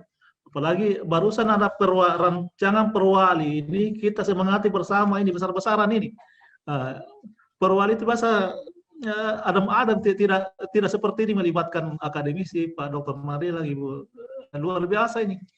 Jadi teman-teman lapar ini saya kira betul-betul punya memperlihatkan eksistensinya, ya, melibatkan LBH dan seterusnya.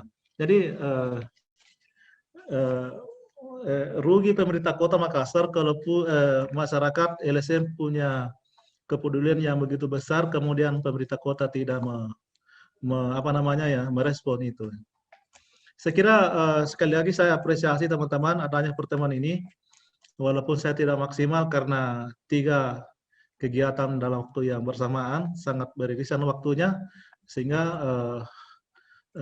saya tidak mengikuti semua tadi pembicaraan, dan mungkin ada yang semestinya saya sampaikan sebagai penjelasan lebih lanjut dari pemerintah kota, tapi makanya saya katakan bahwa kita komunikasinya tidak berhenti hari ini kita komunikasi terus, bukan hanya sampai formulasi kebijakannya, bahkan sampai implementasi kebijakan itu pun nanti kita terus berkomunikasi untuk mengevaluasi daripada pelaksanaan daripada perwali ini. Saya kira begitu, Ibu Moderator, Adinda Megawati, saya kembalikan. Ya, terima kasih Pak atas penyampaiannya. Saya dan juga closing statement-nya. Barangkali langsung saya ke Bapak Direktur Lapar, Muhammad Iqbal Arsyad, untuk memberikan kata-kata penutup. Silakan Pak. Halo, Ibu Moderator, bisa saya izin dulu bicara? Oh iya Pak, silakan ya. Pak. Ya, mending di sini Pak Kabak Hukum, ya makanya saya sarankan kepada dari teman-teman dari Lapar, kita semua ini kalau bisa, kalau ada jalan kita genjot untuk ditingkatkan ke perda. Ya, dan setuju Pak Dokter, setuju. Iya, pengkajian naskah akademik, apalagi kan bahan-bahan teman-teman dari Lapar itu sudah lengkap. Ya tinggal kita susun saja naskah akademik untuk perdanya. Ya kalau bisa, apalagi di Pak Kabak kita kan sudah memberikan peluang jalan luar biasa. Kemudian yang kedua, saya juga setuju kalau dilanjutkan dengan pertemuan-pertemuan, kalau memang tetap perwali mau dibikin, kita lebih fokus lagi di situ, ya supaya intensif anunya. Ya terserah dari penggagas mau ke perda atau mau ya nanti kita siap bantu lah, insya Allah. Terima kasih banyak. Ya, terima kasih Pak. Tapi yang paling membahagiakan itu karena Dr. Marilang ini siap membantu naskah akademik. Naskah akademik itu mahal Pak, sampai 500-an juta itu anggarannya. Beliau ini sudah betul Pak, betul. Sudah nanti kan nanti kan Bapak siapkan nanti itu. Nanti kita lihat Pak siapa Iya, yang insya Allah. Iya. Siap. Ya, terima kasih Pak. Jadi langsung mungkin ke Bapak Direktur Lapar, Bapak Muhammad Iqbal Arsyad untuk memberikan kata-kata penutup sebelum acara ini kita silakan, Pak. Ya, pertama terima kasih atas kesediaan para narasumber yang berbagi wawasan, pengetahuan dengan kita dan memperkaya sebenarnya substansi dari perwali rancangan aksi daerah kerukunan dan keberagaman Kota Makassar ini. Tentu ini bukan sebatas sosialisasi sebenarnya, juga sebenarnya seperti yang terjadi tadi, ada banyak masukan, ada banyak kritikan, itu tentu hal-hal yang membangun untuk bagaimana lahirnya sebuah kebijakan yang sangat dibutuhkan oleh warga Kota Makassar dengan memperhatikan ketentuan-ketentuan yang ada dan melibatkan partisipasi banyak stakeholder dalam hal ini. Terima kasih lagi kepada Pak Dr. Marilan yang memperkaya wawasan kita pada hari ini, kepada Pak Kabak Hukum Kota Makassar, Pak Dr. Hari yang mendukung lahirnya perwali ini, dan Ibu Lucy Palulungan yang memberikan banyak masukan sehingga perwali ini bisa diterima dan oleh semua pihak, dan Pak Direktur LBH Makassar, Pak Haidir, juga banyak memberikan poin-poin substansi di perwali ini. Tentu ini bukan kegiatan terakhir, tentu ada banyak ke depan kita akan terus bersinergi, apalagi dari awal memang perwali ini didorong kolaborasi antara tokoh-tokoh agama, pemerintah Kota Makassar, dalam hal ini Kesbangpol Kota Makassar, dan ada juga Pak Kabak yang sering kita ajak konsultasi terkait perwali ini, dan banyak lagi organisasi masyarakat sipil. Kalau di catatan kami sekitar ada 25 lebih organisasi masyarakat sipil yang mendukung, dan dari tokoh agama, dari FKUB, dan dari Forum Pembauran Kebangsaan. Ya, ke depan kita akan kembali akan membuka, melanjutkan komunikasi dengan Kesbangpol Kota Makassar, karena ada pergantian ya dari kepala Kesbangpol sebelumnya ke Kesbangpol yang saat ini. Kami akan terus melanjutkan itu. Dan usulan tadi Perda, memang perwali ini target perwali ini memang target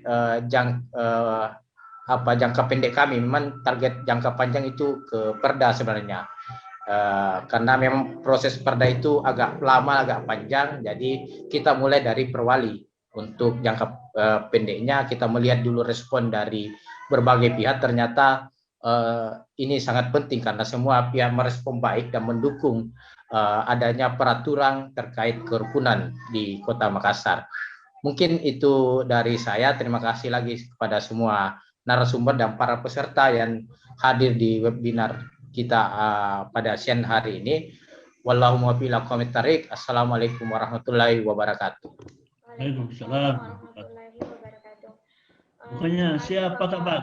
Kalau Pak Kabak siap. Siap, Pak Dokter. Dari lapar, pokoknya sampai.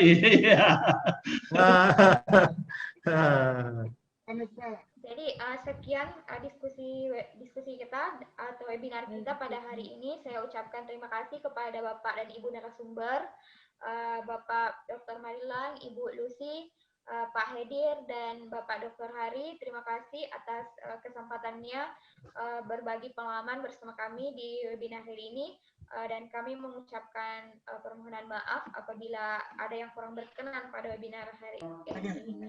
Terima kasih, sekian dan terima kasih. Wallahul muwaffiq ila aqwamit thariq. Wassalamualaikum warahmatullahi wabarakatuh. Waalaikumsalam. Terima kasih. Mohon izin semua. Mohon izin semua. Itu Ya, Bapak. sampai bertemu. Ya,